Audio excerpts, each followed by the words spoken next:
ମୁଁ ଉପସ୍ଥିତ ମୋର ଉତ୍ତର କୃତଜ୍ଞତା ଜ୍ଞାପନ କରିବା ସହିତ ପ୍ରତ୍ୟେକଙ୍କୁ ମୋର ଭକ୍ତିପୂର୍ଣ୍ଣ ନମସ୍କାର।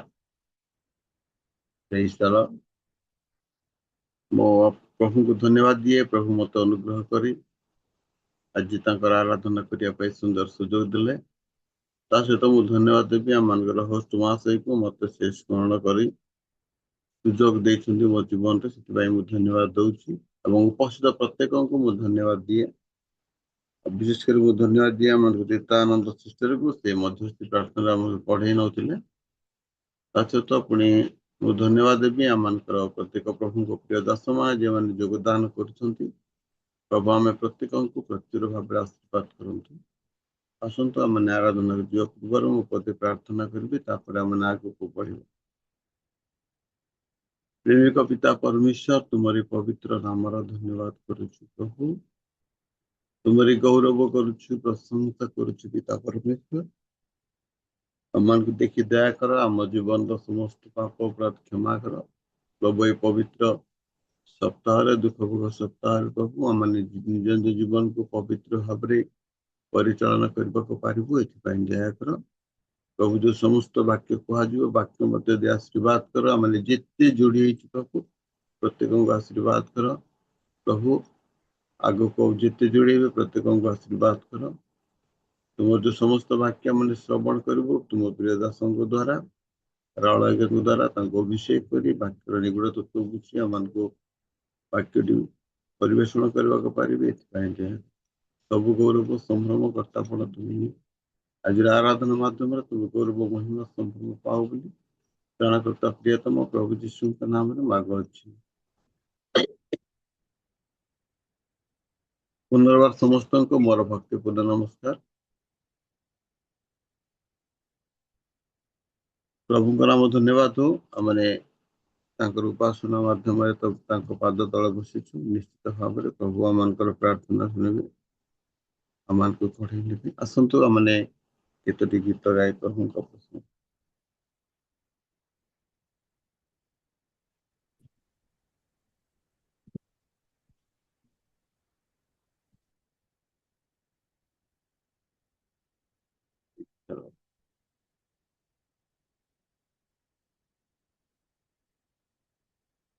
ତୁମେ ମଙ୍ଗଳକାରୀ ମୋ ମଙ୍ଗଳମୟ, ତୁମେ ମଙ୍ଗଳକାରୀ ମୋ ମଙ୍ଗଳମୟ, ହେ ସଦା ପ୍ରଭୁ,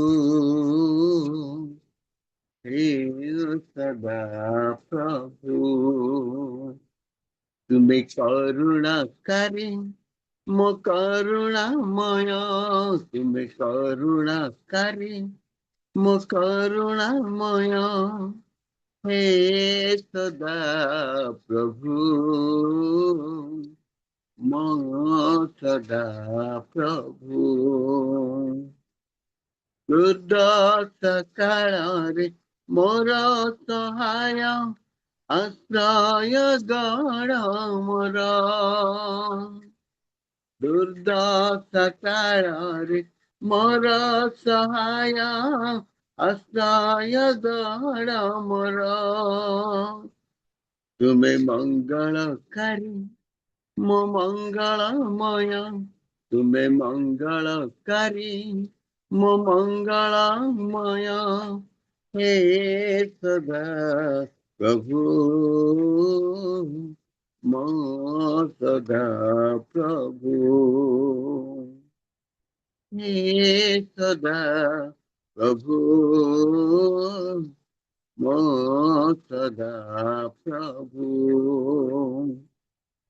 ଦିବସରେ ସୂର୍ଯ୍ୟ, ରାତ୍ରିରେ ଚନ୍ଦ୍ରମା କରିବନି ଆଘାତ, ତୁମେ ଯେ ପ୍ରଭୁଙ୍କ ରକ୍ଷକ ମୋହର ମୋର ଚିର ସହାୟ। ଦିବସରେ ସୂର୍ଯ୍ୟ, ରାତ୍ରିରେ ଚନ୍ଦ୍ରମା କରିବନି ଆଘାତ, ତୁମେ ଯେ ପ୍ରଭୁଙ୍କ ରକ୍ଷକ ମୋହର ମୋର ଚିର ସହାୟ, ମୋର ଚିର ସହାୟ। ତୁମେ ମଙ୍ଗଳକାରୀ ମୋ ମଙ୍ଗଳମୟ, ତୁମେ ମଙ୍ଗଳକାରୀ ମୋ ମଙ୍ଗଳମୟ, ହେ ସଦା ପ୍ରଭୁ, ମୋ ସଦା ପ୍ରଭୁ, ହେ ସଦା ପ୍ରଭୁ, ମୋ ସଦା ପ୍ରଭୁ। ବାହାରେ ଯିବାର ଭିତରେ ଆସିବା କରନ୍ତି ସେ ନିଶ୍ଚିତ, ଦକ୍ଷିଣ ପାର୍ଶ୍ୱର ଛାୟା ହୋଇ ସେ ଯେ ରହନ୍ତି ସଦା ଶେଷ। ବାହାରେ ଯିବାର ଭିତରେ ଆସିବା କରନ୍ତି ସେ ନିଶ୍ଚିତ, ଦକ୍ଷିଣ ପାର୍ଶ୍ୱର ଛାୟା ହୋଇ ସେ ଯେ ରହନ୍ତି ସଦା ଶେଷ, ରହନ୍ତି ସଦା ଶେଷ। ତୁମେ ମଙ୍ଗଳକାରୀ, ମୋ ମଙ୍ଗଳମୟ, ତୁମେ ମଙ୍ଗଳକାରୀ, ମୋ ମଙ୍ଗଳମୟ, ହେ ସଦା ପ୍ରଭୁ, ମୋ ସଦା ପ୍ରଭୁ। ତୁମେ କରୁଣାକାରୀ, ମୋ କରୁଣାମୟ, ତୁମେ କରୁଣାକାରୀ, ମୋ କରୁଣାମୟ, ହେ ସଦା ପ୍ରଭୁ, ମୋ ସଦା ପ୍ରଭୁ, ହେ ସଦା ପ୍ରଭୁ, ମୋ ସଦା ପ୍ରଭୁ, ହେ ସଦା ପ୍ରଭୁ, ମୋ ସଦା ପ୍ରଭୁ। ବାସ୍ତବରେ ପ୍ରଭୁ ଆମମାନଙ୍କର ଅତି ମଙ୍ଗଳମୟ, ମଙ୍ଗଳକାରୀ, ଉଦ୍ଧାରକର୍ତ୍ତା ଅଟନ୍ତି। କାରଣ ସେ ଆମମାନଙ୍କୁ ମଙ୍ଗଳ ହିଁ କରନ୍ତି, କେବେ ସେ ଅମଙ୍ଗଳ କରନ୍ତି ନାହିଁ। ତେଣୁ ସେ ବାକ୍ୟରେ କହିଲେ ସଦାପ୍ରଭୁ ମଙ୍ଗଳମୟ, ସେ ମଙ୍ଗଳକାରୀ ଅଟନ୍ତି। ଆଉ ସେ କାହାକୁ କେବେ ଅମଙ୍ଗଳରେ, ଅନିଚ୍ଛୁକ ପରମେଶ୍ୱର, ସେ କାହାକୁ କେବେ ଅମଙ୍ଗଳ କରନ୍ତି ନାହିଁ। କାରଣ ସେ ଦୟାଳୁ ପରମେଶ୍ୱର, ସ୍ନେହଶୀଳ, କୃପାମୟ, କ୍ରୋଧରେ ଧୀର, ଅତ୍ୟନ୍ତ ଦୟାଳୁ। ସେମାନଙ୍କର ସାଥେ ସାଥେ ରହି ଆମକୁ ସର୍ବ ଆପଦ ବିପଦରୁ ରକ୍ଷା କରନ୍ତି। ତେଣୁ ସେଇ ପରମେଶ୍ୱରଙ୍କର ସେବା କରିବା ଦ୍ୱାରା ଆମ ଜୀବନରେ ଶାନ୍ତି, ଆନନ୍ଦ ଏବଂ ତୃପ୍ତି ମିଳେ। ପ୍ରିୟ ପ୍ରଭୁଙ୍କ ଲୋକମାନେ, ତେଣୁ ତାଙ୍କ ନାମ ଧନ୍ୟବାଦ ହେଉ। ଆସନ୍ତୁ ଆମେ ଆଉ ଗୋଟେ ଗୀତ ଗାଇ ପ୍ରଭୁଙ୍କୁ ପ୍ରଶଂସା କରିବା। ଯାହାରେ ଯାହାରେ ନର କାଲଭରି ଚୂଳେ, ମୋ ମୁକତି ଲାଗି ଯୀଶୁ କ୍ରୁଶ କାଠେ ଝୁଲେ। ପ୍ରିୟମାନେ, ଆମେ ଜାଣୁ ଯେ 2000 ବର୍ଷ ତଳେ ପ୍ରଭୁ ଯୀଶୁ ଖ୍ରୀଷ୍ଟ ଆମମାନଙ୍କ ନିମନ୍ତେ କ୍ରୁଶ ଉପରେ ଆପଣ ପ୍ରାଣ ଦାନ କରିଛନ୍ତି ଏବଂ ସେ କ୍ରୁଶ ଉପରେ ଝୁଲିଛନ୍ତି। ପ୍ରିୟ ପ୍ରଭୁଙ୍କ ଲୋକମାନେ, ଆମମାନଙ୍କର ଉଦ୍ଧାର ଲାଗି ସେ କ୍ରୁଶ ଉପରେ ମୃତ୍ୟୁବରଣ କରିଛନ୍ତି। ତେଣୁ ସେଇ ପ୍ରଭୁଙ୍କର ଗୌରବ ନିମନ୍ତେ ଆସନ୍ତୁ ଆଉ ଗୋଟେ ଗୀତ ଗାଇବା। ଚାହାରେ ଚାହାରେ ନର କାଲଭରି, ଚାହାରେ ଚାହାରେ ନର କାଲଭରି ଚୂଳେ, ଚାହାରେ ଚାହାରେ ନର କାଲଭରି ଚୂଳେ, ମୋ ମୁକତି ଲାଗି ପ୍ରଭୁ, ମୋ ମୁକତି ଲାଗି ପ୍ରଭୁ କ୍ରୁଶ କାଠେ ଝୁଲେ। ଚାହାରେ ଚାହାରେ ନର କାଲଭରି ଚୂଳେ, କାହାରେ ଚାହାରେ ନର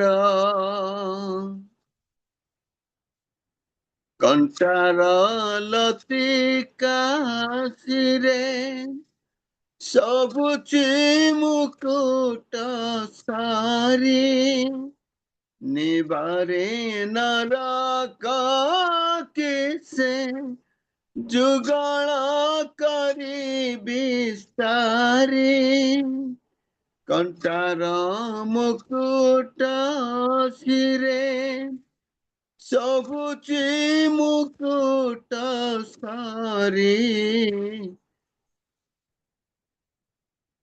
ନିବାରେ ନରକ କିସେ जुगाड़ा करी विस्तारी बिंदिची दारुण प्रेक बिंदिची दारुण प्रेक तरण जुगाड़े चाहरे चाहरे नार कालबारी चूड़े चाहरे चाहरे नार तपतर कत धर त्रिअंग पड़ुछि झारी विश्वर लंचना पर देछि बक्ष बिदारी तपतर कत धर त्रिअंग पड़ुछि झारी विश्वर लंचना पर देछि बक्ष बिदारी अधरे करुणा सर अधरे करुणा सर प्रेम रे ओछुड़े चाहरे चाहरे नार कालबारी चूड़े मम काति लागी प्रभु मम काति लागी प्रभु कृष्ण काठे झूले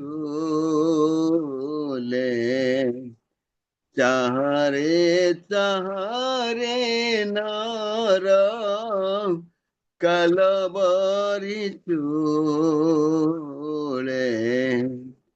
चाहरे चाहरे नार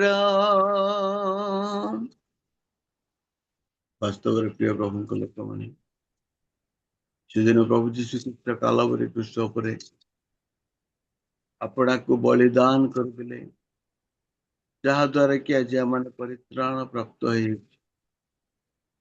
thank you Jesus thank you Lord तांकर असीम प्रेम तांकर गभीर प्रेमर तुलना करा जाई पारे नहीं प्रिय प्रभु लोक माने अमान निमंते स्वर्ग ओह्लई आसिले एवं से निजको ईश्वर पुत्र न कही मनुष्य पुत्र बोली परिचय देले बाप्तिजक जहन ईश्वर मेष शावक बोली कहले निस्तार पर्वर बलिर योग्य मेष शावक बोली कहले धन्य से प्रभु जीशु जे कि मेष शावक एम पाप भार बही नहीं विश्व उपर आपण प्राण बलिदान कले बलिदान रे आज आम परित्राण प्राप्त होने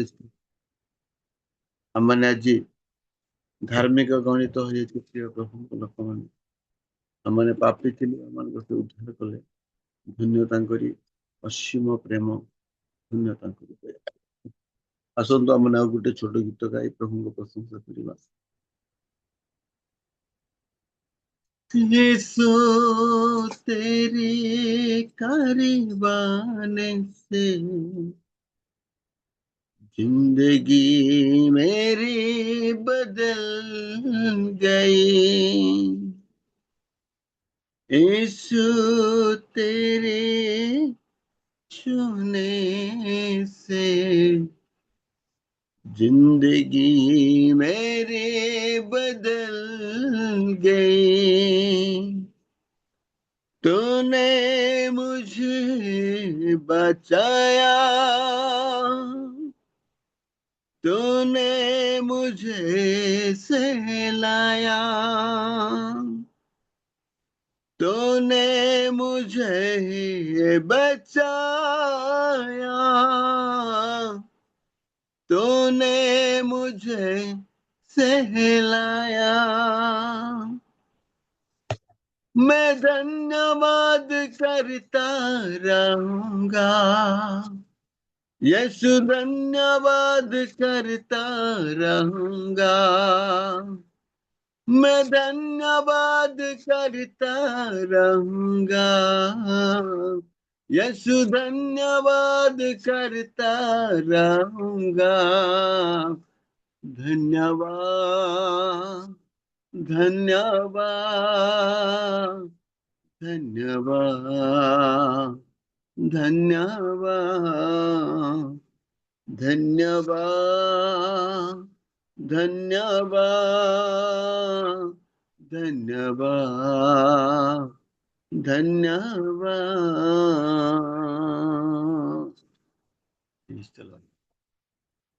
आमने सदा सर्वदा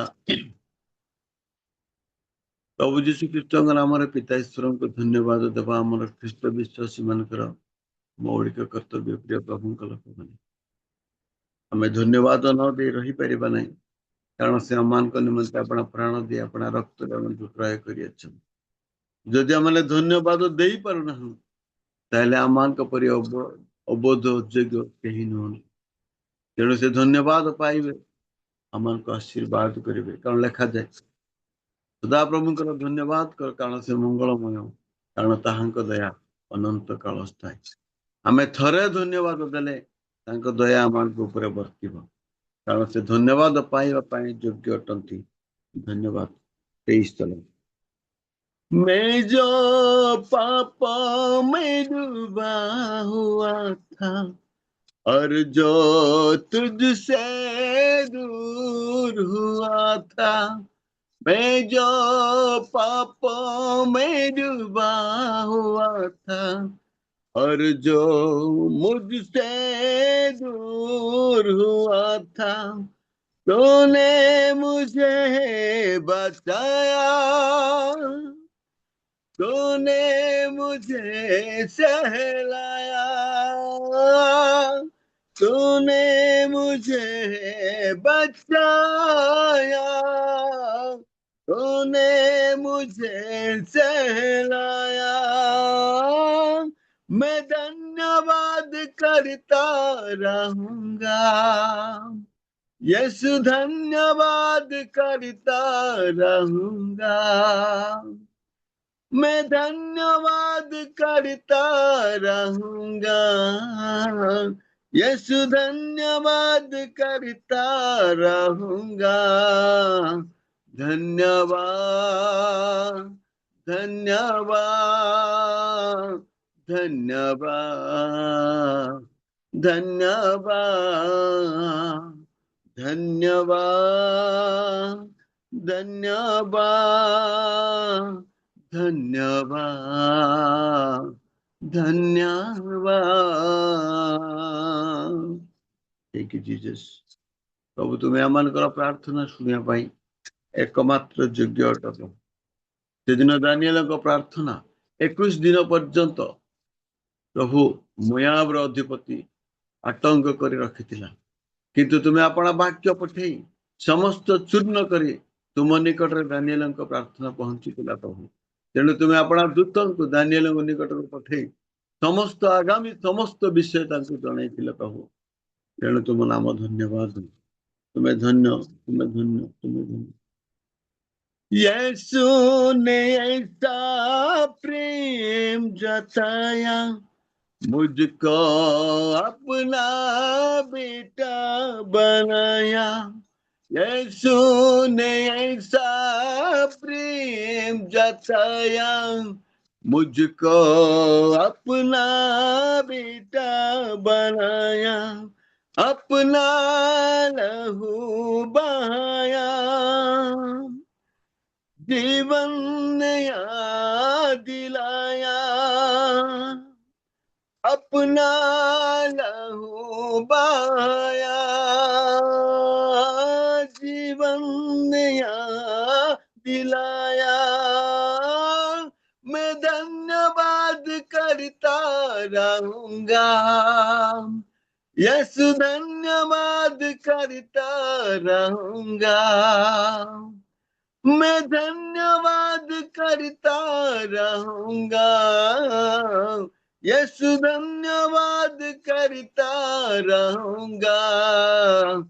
धन्यवाद, धन्यवाद, धन्यवाद, धन्यवाद, धन्यवाद, धन्यवाद, धन्यवाद, धन्यवाद। ठीक है पिता परमेश्वर, तुम्हारी पवित्र आश्चर्य नाम को धन्यवाद करो। स्वर्गर दिवारात्र तुम प्रशंसा कले सुधा तुम्हें आमानकर मुखर प्रशंसा गौरव शुणा सर्वदा अपना कर्ण उन्मुक्त कर तेणु तुम्हारी पवित्र आश्चर्य नाम को धन्यवाद करुँ। प्रभु आमानकर धन्यवाद प्रशंसा गौरव परिवर्ते तुम्हें आमानकर आवश्यक पूर्ण करता, आमान आशीर्वाद करता, समस्त अमंगल उद्धार करता, आमान वाक्य पठे तुम्हें सुस्थता करता। तेणु तुम नाम धन्यवाद करुछु। प्रभु तुम परी कहीं नहीं प्रभु, तुम्हें ही एकमात्र परमेश्वर। प्रभु 10 कोटी पृथ्वी निर्माण कले तुम्हें एकमात्र परमेश्वर पर कहीं नुह, तुम्हें ही एकमात्र प्रभु। तेणु तुम नाम जय हो, तुम नाम गौरव हो, तुम नाम प्रशंसा हो, तुम नाम स्तुति स्तोत्रम हो। आज सेवार आराधनार समस्त भार तुम्हें निय प्रभु। आम प्रत्येक तुम्हें आशीर्वाद अनुग्रह मंगल कर, तुम्हें वाक्य द्वारा मन कथा कह, प्रत्येक तुम्हें आशीर्वाद अनुग्रह दया कर तुम्हारे उद्देश्य तुम्हारे गौरव व्यवहार कर। वो दिन दास को तुम्हें सुंदर सुजोग दे प्रभु, तुम नाम धन्यवाद प्रशंसा गौरव दे रणकर्ता शीघ्र आसुवा प्रभु जीशु नाम रे समस्त निवेदन मार्ग। Amen amen amen. Praise the lord. धन्यवाद सुंदर। आज्ञा आमेन आमेन। धन्यवाद आज्ञा सुंदर भावरे आराधना मध्य कढ़ाई नहीं। प्रभु आपन को आशीर्वाद करंतु। आज प्रभु आज गुरुत्वपूर्ण दिन मानक मध्य आम जानू दुख भोग पर्वर आज श्रेष्ठ जीशुंकर शेष रात्रि, जहाँकि शिष्य मानक सहित मेज निकटर अंशी हेबा पाई प्रभु आज दिन रे शिष्य मानक आह्वान करथिले। आज आम से दिन रे प्रवेश करिछु। सतरे आमने के स्थान रे थिले मध्य ऑनलाइन मीटिंग मानक मध्य आम एकत्र होइछु। प्रभु जानते आमनकर मन प्राण आत्मा और विश्वस्त जीवन दीर्घ वर्ष धरी आम प्रभुकर सेवारे व्यवहार हो आसुअछु सत, किंतु आज जे गोटे अति उत्तम दिन आउ ख्रीष्टीय परिवार ख्रीष्टीय विश्वासी मानक पाई एक स्वतंत्र दिन। एही दिन मानक मध्य आम विश्वस्त लगी रहु रहु प्रभुकर उपस्थिति मध्य अच्छु। प्रभु आज आराधना मध्य गौरव पातु, पुणी आराधन गौरव पातु, पुणी वाक्य द्वारा मध्य प्रभु आम किसी कहवाई जाऊँच, सचेतन करने जाऊँच। वाक्य शुणा पूर्वर मु फर्स्ट महाशय को कि परीक्षा महाशय ए दुई जन मध्य कौन एनाउंसमेंट अच्छी तेज एनाउंसमेंट कार्य आरंभ करेंगे। आज्ञा माने प्रेज द लॉर्ड। परीक्षा आज्ञा प्रेज द लॉर्ड। हां praise the Lord, praise the Lord. कौन एनाउंसमेंट अच्छी तेज प्रकाश करंतु, तद अनुसार प्रार्थना करें। सिस्टर को बहुत बहुत धन्यवाद ए आह्वान करी अछंती। तो वीडियो ऑन हे पाउनी बोली प्रकाश करथिले। होस्ट आज्ञा चेष्टा करंतु ऑन पाई आ चेष्टा कले निहाते हे जो काई होस्ट चेष्टा कर दे वीडियो ऑन हे पारे। या कोन पठै थिले चेष्टा करली तथापि होउनी। मु भी कोन गोटे पठै छी, तार रीजन कोन मु भी जानि पारुनी। फर्स्ट महाशय को पठै छी। वीडियो न देखले मते आपनकर कथा में उत्तम भाबे भलो भाबे सुनि पारछु। धन्यवाद प्रभुंकर गौरव। आसंतो आमे विज्ञापन सुनिबा। आमानकर गत दिन मानकरे आमे विज्ञापन रे जणै थिलु जे मे मास 31 तारिख रे टिकेट करिया पाए, किंतु मे मास 7 तारिख रे से टिकेट हेबो। आमे सप्ताहटी घुंचिलु। 7 तारिख रे आमे ट्रेन रे बसिबा, जहा कि आमे कोणार्क एक्सप्रेस रे जीवा पड़िबो। 7 तारिख दिन हम समस्त टिकेट करा जिवो। टिकेट कला परे आम माने ସେଇଠୁ 12 ତାରିଖ ଆମର ପ୍ରୋଗ୍ରାମ ରହିବ 9, 10, 11 ଆମେ ଚେଷ୍ଟା କରୁଛୁ 11 ତାରିଖର ରାତିରେ ଆମେ ହାଇଦ୍ରାବାଦ ଯିବା ହାଇଦ୍ରାବାଦ ଯାଇକି ହାଇଦ୍ରାବାଦର ଆଉ ଆମମାନଙ୍କର ବିଶାଖାରେ ଭୁବନେଶ୍ୱର କି ଯୋଉମାନେ ଯୋଉଠି ଓହ୍ଲେଇବା କଥା ସେମାନେ ଯିବା କଥା କିନ୍ତୁ ତାକୁ ଆମେ ଆଉ ଟିକେ ପରିବର୍ତ୍ତନ କରିବା ପାଇଁ ଚେଷ୍ଟା ଚାଲିଛି ଯେ ଆମେ ଟିକେଟ କରିଦେବୁ କାଲି ପରଦିନ ଆମର 5-6 ଭିତରେ ଆମେ ଟିକେଟ କରିବୁ ଯେ ଆମେ 12 ତାରିଖ ଦିନ ଆଉ ସେଇଠୁ ଆମେ ବାହାରିବା ସେଇ କୋଣାର୍କ ଏକ୍ସପ୍ରେସରେ ଆଉ ନିଜ ନିଜ କର୍ମସ୍ଥଳରେ ପହଞ୍ଚିବା ସେଥି ନିମନ୍ତେ ଆମଙ୍କର ପ୍ରୟାସ ରହିଛି ଚେଷ୍ଟା ରହିଛି ଆଉ ରାତିରେ ଦିନ ସାରା ବୁଲି ବୁଲି ବୁଲି ରାତିରେ ଯଦି ହାଇଦ୍ରାବାଦରୁ ଆଉ ଟ୍ରେନରେ ଚଢିବା ଲୋକମାନେ ଟିକେ କ୍ଳାନ୍ତ ହେଇପାରନ୍ତି ତେଣୁ କାଲି ଆମେ ଚିନ୍ତା କରୁଥିଲୁ ଆଉ ଦିନ ସାରା ଟିକେ ଖରା ଟାଇମଟା କ୍ଳାନ୍ତରେ ବୁଲି ବୁଲି ଝାଳ ନାଳ ହେଇଥିବ ଆଉ ଟିକେ ପରିଶ୍ରମ ହେଇଥିବ ଲୋକମାନେ କାହିଁକି ସେଠି ହେବେ ସେଥିପାଇଁ ଆମେ ଗୋଟେ ଚିନ୍ତା କରିଛୁ ପ୍ରାର୍ଥନା ବି କରୁଛୁ ସେ ରାତିଟା ଗୋଟେ ଏସି ରୁମ ଯାକ ଅଛି ସେଠି ଗୋଟେ ଗୋଟେ ବେଡ୍ ମିଳିବ ସେଠି ଆରାମରେ ସମସ୍ତେ ଶୋଇ ପଡିବେ ଶୋଇଲା ପରେ ସକାଳୁ ଉଠିବେ ଫ୍ରି ଫାୟାର ହେଇଯିବେ ହେଇଗଲା ପରେ ଆଉ ସେଇଟା 12 ଘଣ୍ଟାକୁ 750 ଟଙ୍କା ସେ ବେଡ୍ ଦାମ ରହିଛି ସେଇଟା ବି କାଲି ଆମେ ଚିନ୍ତା କରିଥିଲୁ ଓକେ ହେଇଯିବ ଆଉ ସେଠି ରହିଯିବା ରହିକି ଆମେ 12 ତାରିଖ ଦିନ ଆଉ ଥରେ ସେଇ କୋଣାର୍କ ଏକ୍ସପ୍ରେସରେ ଆମେ ବାହାରିବା ଆଉ ରାତିରେ ଆସି ହାଇଦ୍ରାବାଦରେ ଲାଗେଜ ପତ୍ର ଧରି ବୁଲାବୁଲି କରିବାଟା ଭାରି ଡିଫିକଲ୍ଟ ଆମେ ଅନୁଭବ କରିପାରିଲୁ ତେଣୁକରି ଆମେ ଗୋଟେ ଚିନ୍ତା କରିଛୁ ଆଉ ଥରେ 12 ତାରିଖ ଦିନ ଆଉ ଥରେ ଆମେ କଣ କରିବା 11 ତାରିଖ ରାତି ମଧ୍ୟ ମୁମ୍ବାଇରେ ରହିଯିବା ସେଇ ବିଷୟ ଆମେ ଆଲୋଚନା କରି ସାରିଛୁ ଆଉ ସେଇ ପ୍ରକାର କିନ୍ତୁ ସେଇ ଯୋଉଠି ରାତି ରହିବା ସେ ଆଗରୁ ଆମର ବୁକିଂ କରିବାକୁ ପଡିବ ମାସେ ପୂର୍ବରୁ ବୁକିଂ ନ କଲେ ଆମେ ଟିକେଟ କରିବା ସାଙ୍ଗେ ସାଙ୍ଗେ ସେଇଠି ମଧ୍ୟ ଆମେ ବୁକିଂ କରିଦେବାକୁ ପଡିବ ରାତି ରହିବା ପାଇଁ ଅନ୍ୟ ଜାଗାରେ ରହିବାକୁ ପଡିବ ଯାହାକି ସେଇଟା ହଉଛି ଷ୍ଟେସନର ଏକ ଗେଷ୍ଟ ରୁମ ଅଛି ସେଇ ଗେଷ୍ଟ ରୁମରେ ପ୍ରତ୍ୟେକ ଲୋକ ପାଇଁ ସେଇଟା ହଉଛି 750 ଟଙ୍କା ସେଥିପାଇଁ ସେଇଟା ମଧ୍ୟ ବୁକ୍ କରିବା ପାଇଁ ଆମେ ସବୁ ପ୍ରକାର ଆୟୋଜନ କରିଛୁ ଆଉ ସେଠି ରହିଯିବା ରହିକି ଆର ଦିନ ସକାଳେ ଉଠିବେ ଉଠିକି ଯୋଉମାନେ ବ୍ୟାଗ ପଟା ଗାଧୁଆ ପାଧୁଆ ସବୁ ସଜାଡି ସୁଜାଇ ସେ ପାଖାପାଖି ଦୋକାନ ବାଡି ଥିଲେ କଣ ଟିକେ କିଣାକୁଣି ଏ ସମସ୍ତ ମଧ୍ୟ 2ଟା ପର୍ଯ୍ୟନ୍ତ ଆମ ଟ୍ରେନ ରହିବ 2ଟା ବେଳକୁ ବ୍ୟାଗ ସବୁ ସଜେଇଦବା ଗୋଟେ ଜାଗାରେ ରଖିବା ସେ ଷ୍ଟେସନ ଜାଗା ରହିବ ସେଇଠୁ ଆମେ ପାଖାପାଖି ବୁଲାବୁଲି କରି କଣ ଟିକେ ମୁଠା ଟିକେ ଖାଇ ଦେଇକି ତାପରେ କଣ କରିବା ଟ୍ରେନରେ ଚଢିଯିବା ତେଣୁ ଏଇ ପ୍ରକାର ଆମେ ଗୋଟେ କାଲି ସନ୍ଧ୍ୟାରେ ଆମର ଆଲୋଚନା ହେଇଛି ଏଇଟା ଆପଣମାନଙ୍କୁ ପ୍ରକାଶ କରୁଛି ଆଉ ଆମେ ରାତିରେ ବାହାରିକି ଏଠି ହାଇଦ୍ରାବାଦ ପହଞ୍ଚିବା ଆଉ ହାଇଦ୍ରାବାଦରୁ ଆଉ 5 ଘଣ୍ଟା ରହିକି ବିଶାଖାରେ ଆସିବା ସେ ସବୁ କାଲି ଆମେ ପରିବର୍ତ୍ତନ କରିଛୁ ଆଉ 12 ତାରିଖ ଦିନ ସେଇ ମୁମ୍ବାଇରେ ଆଗେ ସେ ରାତି ରହିଯିବ 11 ତାରିଖ ରହିବା ଷ୍ଟେସନରେ ଆଗେ ଗୋଟେ ଗେଷ୍ଟ ରୁମ ଅଛି ଆଉ ସେ ଗେଷ୍ଟ ରୁମ ସହିତ କାଲି ଡିସ୍କସନ ଆମେ କରିଛୁ ଆଉ ସେଇଠି ସେମାନେ ଗୋଟେ ରାତି ପାଇଁ ଖାଲି ରହିବା ପାଇଁ 750 ଟଙ୍କା ନେବେ ଅଲରେଡି ଆମେ ଡିସ୍କସନ କରି ସାରିଛୁ ଆଉ ସେଠି ରହିକି ଆମେ 12 ତାରିଖ ଠିକ ଆଉ ଥରେ କୋଣାର୍କ ଏକ୍ସପ୍ରେସରେ ହିଁ ରିଟର୍ନ କରିବା କାହିଁକି ଆମେ ଗୋଟେ ଚିନ୍ତା କଲୁ ଯେ 11 ତାରିଖ ଆମର ଯୋଉ ବୁଲାବୁଲି ଅଛି ବହୁତ କଷ୍ଟ ଲାଗିବ ଯେ ପ୍ରାୟ 11-12ଟା ସ୍ଥାନ ବୁଲି ବୁଲି 9ଟା 10ଟା 9ଟା ହେଇଯିବ 8ଟା 9ଟା ହେଇଯିବ ହେଇଗଲା ପରେ ଓହ୍ଲେଇକି ଆସିକି ଆଉ ଥରେ ସାଙ୍ଗେ ସାଙ୍ଗେ ଟ୍ରେନରେ ଚଢିବାଟା ଏ ସମସ୍ତ ଆମ ପାଇଁ ଟିକେ କଷ୍ଟ ହେଇପାରେ ଆଉ ନେଇକି ତ ଆମ ଭଳିଆ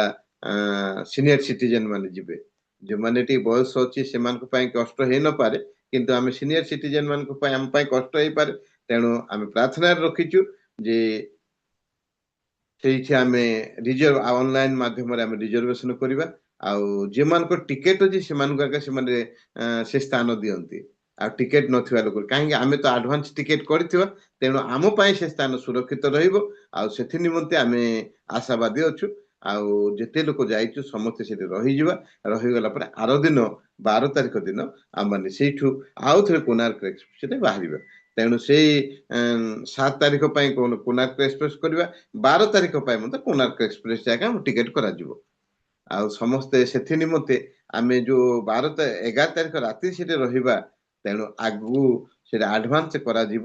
ଏବେ ତ 40,000 ଦେଇଛୁ, ଆଉ 10,000 ଖଣ୍ଡେ ଦେବାକୁ ପଡିବ। 50,000 ଆଡଭାନ୍ସ ଦିଆହବ। ସେଥି ନିମନ୍ତେ ଯୋଉମାନେ ଏ ପର୍ଯ୍ୟନ୍ତ ରେଜିଷ୍ଟ୍ରେସନ କରିନାହାନ୍ତି ସେମାନେ ପଠେଇଦେବେ। ତାପରେ ବିଶେଷ ଅନୁରୋଧ କରୁଛୁ ଯେ ଆଉ ଦ୍ୱିତୀୟ କିସ୍ତି ମଧ୍ୟ ଆପଣ ମାନେ ସମସ୍ତେ ଶୀଘ୍ର ପଠେଇ ଦିଅନ୍ତୁ। ଟିକେଟ ଏବେ ଏ ମାସରେ ଯୋଉ ଟିକେଟ କରାହବ ଏଇ 4-5 ଦିନ ଭିତରେ ସମସ୍ତେ ଟିକେଟ ହେଲେ ଆମେ କନଫର୍ମ ବୋଲି ଜାଣିବାକୁ ପଡିବ। ଆଉ ଟିକେଟ ଆମେ ଯଦି ପାଇବାନି ତାହେଲେ ଆମେ କନଫର୍ମ ହେଇପାରିବାନି। ତେଣୁ ଅନୁରୋଧ କରୁଛି ସମସ୍ତେ ଏଇ ଆଜି ହେଇଗଲା 2 ତାରିଖ, ଆଉ 3 ଦିନ ମାତ୍ର ଅଛି। ଯୋଉମାନେ ଟିକେଟ ଯାହାଙ୍କୁ ଦାୟିତ୍ୱ ଦିଆହେଇଛି ସେମାନଙ୍କ ସହିତ ଯୋଗାଯୋଗ କରନ୍ତୁ, କିମ୍ବା ନିଜେ ଯଦି ଟିକେଟ କରିପାରୁଛନ୍ତି ଆପଣ ମାନେ 7 ତାରିଖ ପାଇଁ କୋଣାର୍କ ଏକ୍ସପ୍ରେସରେ କରିବେ, ଆଉ ସିଆଡେ ଫେରିବା ପାଇଁ 12 ତାରିଖରେ କୋଣାର୍କ ଏକ୍ସପ୍ରେସରେ କରିବେ। ଏତିକି ମାତ୍ର। ସମସ୍ତଙ୍କୁ ନମସ୍କାର। ସମସ୍ତେ କିଛି ନା କିଛି ଆପଣଙ୍କର ଯାହା କିଛି ଆପଣଙ୍କୁ ଇଏ ହେଇଛି ତାହା ପଠେଇ ଦିଅନ୍ତୁ। ଆମମାନେ ସେଥିପାଇଁ ସମସ୍ତ କାର୍ଯ୍ୟ କରିବା ପାଇଁ ବ୍ୟଗ୍ର ହେବୁ। ଆମମାନଙ୍କର ଯେଉଁମାନେ ରହୁଛନ୍ତି କୋରାପୁଟ, ତାପରେ ବଲାଙ୍ଗୀର, ତାପରେ ସେ ଅଞ୍ଚଳରୁ ଯେଉଁମାନେ ଯିବେ ଆଉ ସେମାନେ ଆମମାନଙ୍କର ହୋଷ୍ଟ ଆଜ୍ଞା ସହିତ ଯୋଗାଯୋଗ କରନ୍ତୁ। ଆଉ ଏପଟେ ଯେତେ ଯିବେ ଯେ ଆମମାନଙ୍କର ଭୁବନେଶ୍ୱର, ତାପରେ ପୁରୀ, କଳାହାଣ୍ଡି ବୋଲୁଛି କନ୍ଧମାଳ, ତାପରେ ଗଞ୍ଜାମ, ଗଜପତି ମୋ ସହିତ ଯୋଗାଯୋଗ କରନ୍ତୁ। ଆମମାନେ ଗୋଟିଏ ବଗିରେ ଗୋଟିଏ ସ୍ଥାନ ଯେ ପ୍ରକାର ପାଇବା ସେଥି ନିମନ୍ତେ ଯେ ଯୋଉଠି କରିଦେଲେ ହେବ, କିନ୍ତୁ ଅନ୍ୟ ଜାଗାରେ ପାଇଯିବେ। ତେଣୁ ଆମେ ଗୋଟିଏ ବଗି ପାଇବା ପାଇଁ ହେଲେ ଆମେ ଗୋଟିଏ ଜାଗାରେ କରିବା ବୋଲି ମୁଁ ଚିନ୍ତା କରୁଛି, ପ୍ରାର୍ଥନା କରୁଛି। ଆପଣମାନଙ୍କ ବ୍ୟକ୍ତିଗତ ଜୀବନରେ ପ୍ରାର୍ଥନା କରନ୍ତୁ, ପ୍ରଭୁ ଆମମାନଙ୍କ ସମସ୍ତ କାର୍ଯ୍ୟ ସଫଳ କରିବେ। ସମସ୍ତଙ୍କୁ ନମସ୍କାର। ଏତିକି ମାତ୍ର। ଧନ୍ୟବାଦ ଆଜ୍ଞା। ସୁନ୍ଦର ଭାବରେ ଦୀର୍ଘ ଦିନ ଧରି ଆମମାନଙ୍କୁ ପ୍ରସ୍ତୁତ କରାଇ ଆସୁଅଛନ୍ତି। ଆଉ ଗୋଟେ ବିଷୟ ମତେ ଖୁସି ଲାଗେ, ବହୁତ ପ୍ରାଞ୍ଜଳ ଭାବରେ ପ୍ରତ୍ୟେକଙ୍କୁ ଲୋକେସନ ବତେଇକି ଆସୁଛନ୍ତି। ସେଥିପାଇଁ ମଧ୍ୟ ମତେ ଖୁସି ଲାଗେ।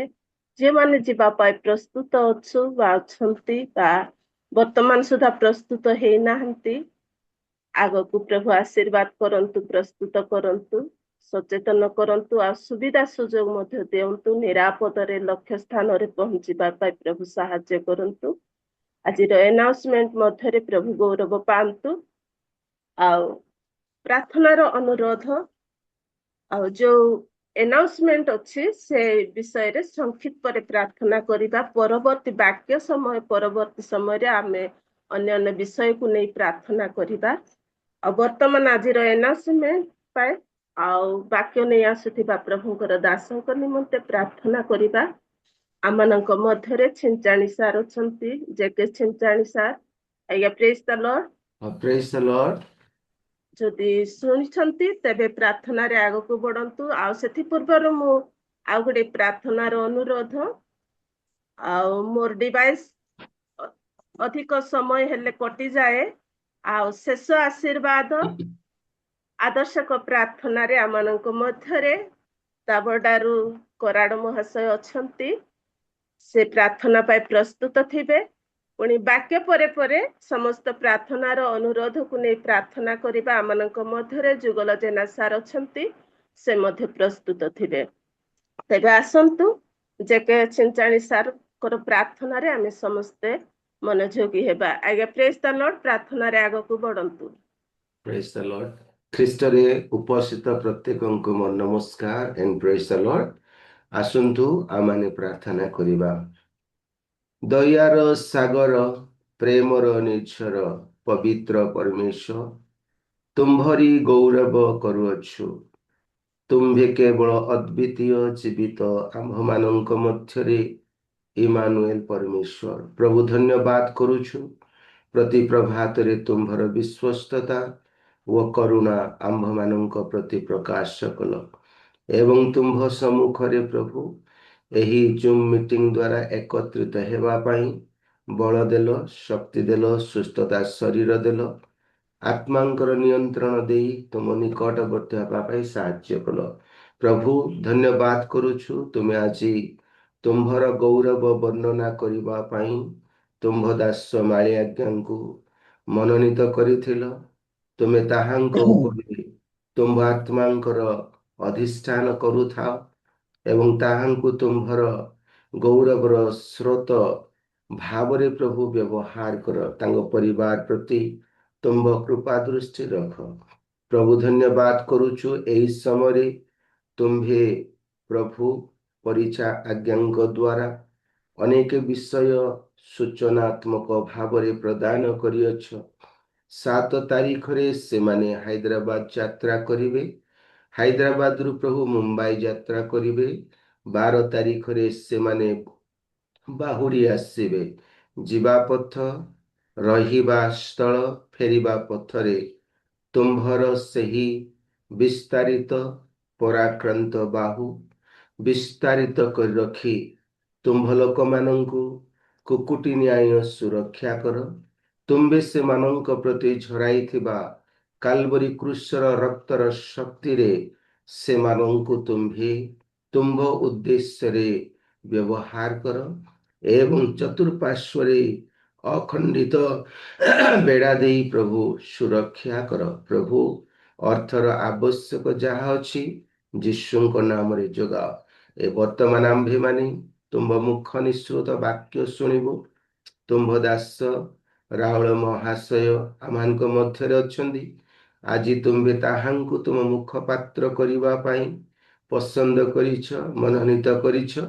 ତୁମ ଦାସଙ୍କୁ ଯେଉଁ ଅଂଶ ଦିଆଯାଇଅଛି ତାହାର ତତ୍ତ୍ୱ ତୁମ୍ଭେ ଆପଣ ଆତ୍ମାଙ୍କ ଦ୍ୱାରା ନିଷ୍ପେଷିତ କରି ପ୍ରକାଶ କର।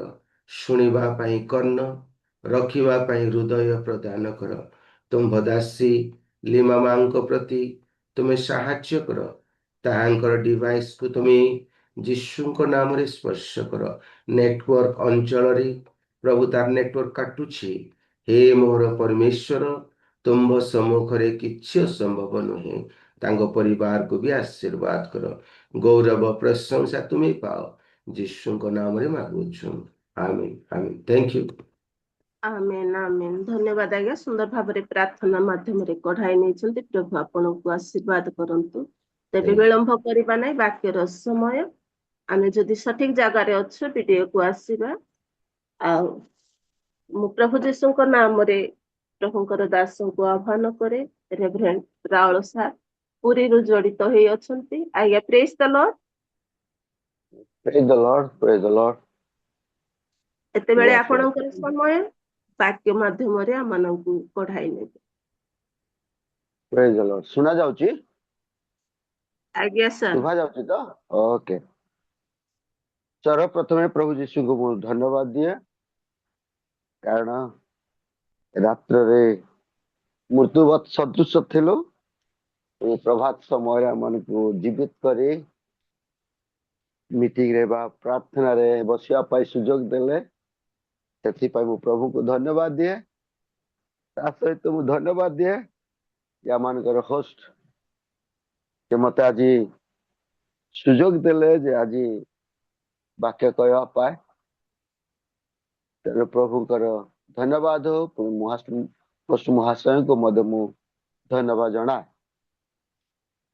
ଆଜି ପ୍ରଭୁ ଆମକୁ ସାହାଯ୍ୟ କରନ୍ତୁ। ଆମେ ଏଇ ସପ୍ତାହରେ ଆମେ ସବୁ କେତେ ଦିନ ହେଲାଣି ଆମେ ସବୁ ଯୀଶୁଙ୍କର କ୍ରୁଶର ସପ୍ତବାଣୀ ଆମେ ଶୁଣିକି ଆସୁଛୁ। ଆମେ ଶୁଣି ସାରିଲୁ ପ୍ରଥମ, ଦ୍ୱିତୀୟ, ତୃତୀୟ, ଚତୁର୍ଥ, ପଞ୍ଚମ। ଆଜି ମତେ ଦିଆଯାଇଛି ଷଷ୍ଠ ବାଣୀ। ଆଜି ଏଠାରେ ଲେଖା ଅଛି, ଯାହାକି ଆପଣ ମାନେ ଦେଖିବେ,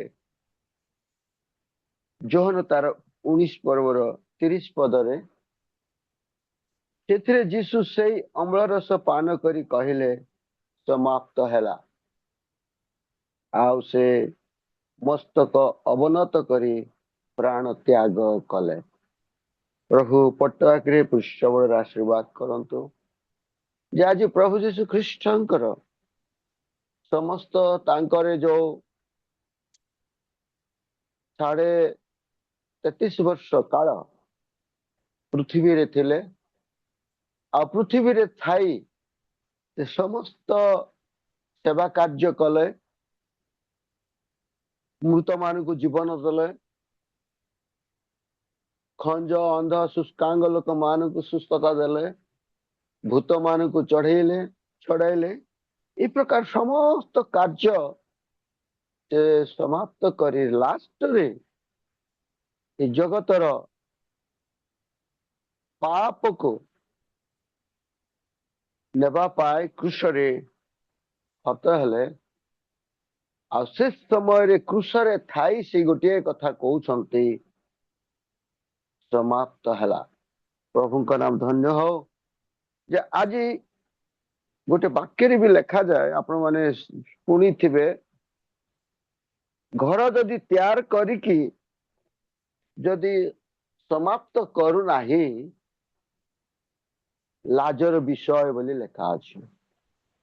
ଯେ ଆଜି ପ୍ରଭୁ ଯୀଶୁ ଖ୍ରୀଷ୍ଟଙ୍କୁ ଏ ଜଗତକୁ ପିତା ପରମେଶ୍ୱର ପଠେଇଥିଲେ ଗୋଟେ ଉଦ୍ଦେଶ୍ୟ ନେଇ, ଯେତେବେଳେ କି ସେ ଏଦନ ଉଦ୍ୟାନରେ ହବା ଆଦମଙ୍କର ଯୋଉ ପାପ ସକାଶୁ ଏଦନ ଉଦ୍ୟାନରୁ ପ୍ରଭୁ ତାଙ୍କରକୁ ବିତାଡ଼ିତ କଲେ। ଆଉ ସେ ଦିନ ଠାରୁ ସେ ଗୋଟେ ଯୋଜନା କରିଥିଲେ, କାରଣ ପିତା ପରମେଶ୍ୱର ମନୁଷ୍ୟ ମାନଙ୍କ ସହିତ ତାଙ୍କର ଆଳାପ, ତାଙ୍କର କଥୋପକଥନ ତାଙ୍କର ନିହାତି ଆବଶ୍ୟକ ଥିଲା। ଯେତେବେଳେ କି ଆମେ ଆଦମ ହବାଙ୍କର ବିଷୟ ଯେ ଦେଖୁଛୁ, ଯେ ସନ୍ଧ୍ୟା ସମୟରେ ସଦାପ୍ରଭୁ ସେ ଆସୁଥିଲେ ଆଉ ସେମାନଙ୍କ ସହିତ ଆଳାପ କରୁଥିଲେ। ଆଉ ଯେତେବେଳେ କି ତାଙ୍କର ଆଳାପ ବା ଆଦମ ହବା ଯେତେବେଳେ କି ବିତାଡ଼ିତ ହେଇଗଲେ, ତା ପରଠାରୁ ଆଉ କୌଣସି ମନୁଷ୍ୟ ମାନଙ୍କ ସହିତ ତାଙ୍କର କଥାବାର୍ତ୍ତା ହେଇନଥିଲା। ଆଉ ସେଥିରେ ପରମେଶ୍ୱର ସେ ଗୋଟେ ଯୋଜନା କଲେ ଯେ ମନୁଷ୍ୟ ଯେ ପାପ କରିକି ସେମାନେ ବିତାଡ଼ିତ ଅଛନ୍ତି, ଆଉ ସେ ପାପର ଲୋକମାନଙ୍କର ସହିତ ପରମେଶ୍ୱରଙ୍କର କି ପ୍ରକାର କଥାବାର୍ତ୍ତା ହେଇପାରିବ, ଏହା ଅସମ୍ଭବ। ସେଥିପାଇଁ ପରମେଶ୍ୱର ସେ ଯୋଜନା କଲେ ଯେ ତାଙ୍କରି ପୁତ୍ର ପ୍ରଭୁ ଯୀଶୁ ଖ୍ରୀଷ୍ଟଙ୍କୁ ଏ ଜଗତକୁ ପଠେଇବା, ଆଉ ଜଗତର ସମସ୍ତ ମାନବ ଜାତି ନିମନ୍ତେ ସେ ଯେମନ୍ତ କି ପାପ କ୍ଷମା କରିବେ, ସେଥି ନିମନ୍ତେ ସେ ଯୋଜନା କରି ତାଙ୍କୁ ଏ ପୃଥିବୀକୁ ପଠେଇଲେ। ଗୋଟେ କଥା ଲେଖା ଅଛି ଯେ ଈଶ୍ୱରଙ୍କର କାର୍ଯ୍ୟ ସମାପ୍ତ କରିବା ହେଉଛି ଯୀଶୁଙ୍କର କାର୍ଯ୍ୟ। ଯେ ଆଜି ପ୍ରଭୁଙ୍କର ବାକ୍ୟରେ ଗୋଟେ ଲେଖାଯାଏ ଯେ ମୁଁ ଆସିଛି ଯେ ପ୍ରଥମେ ମୁଁ ପିତାଙ୍କର କାର୍ଯ୍ୟକୁ ସମାପ୍ତ କରିବି। ଆଜି ପିତାଙ୍କର ଇଚ୍ଛା କଣ ଥିଲା ଯେ ଜଗତର ସମସ୍ତ ମାନବ ଜାତିକୁ ସେ ପରିତ୍ରାଣ କରିବେ, ସମସ୍ତ ଜଗତର ପାପକୁ ସେ କଣ କରିବେ, କ୍ଷମା କରିବେ, ଜଗତର ସମସ୍ତ ମାନବ ଜାତିକୁ ସେ ଏହା କରିବେ। ଏହା ତାଙ୍କର ଇଚ୍ଛା ଥିଲା।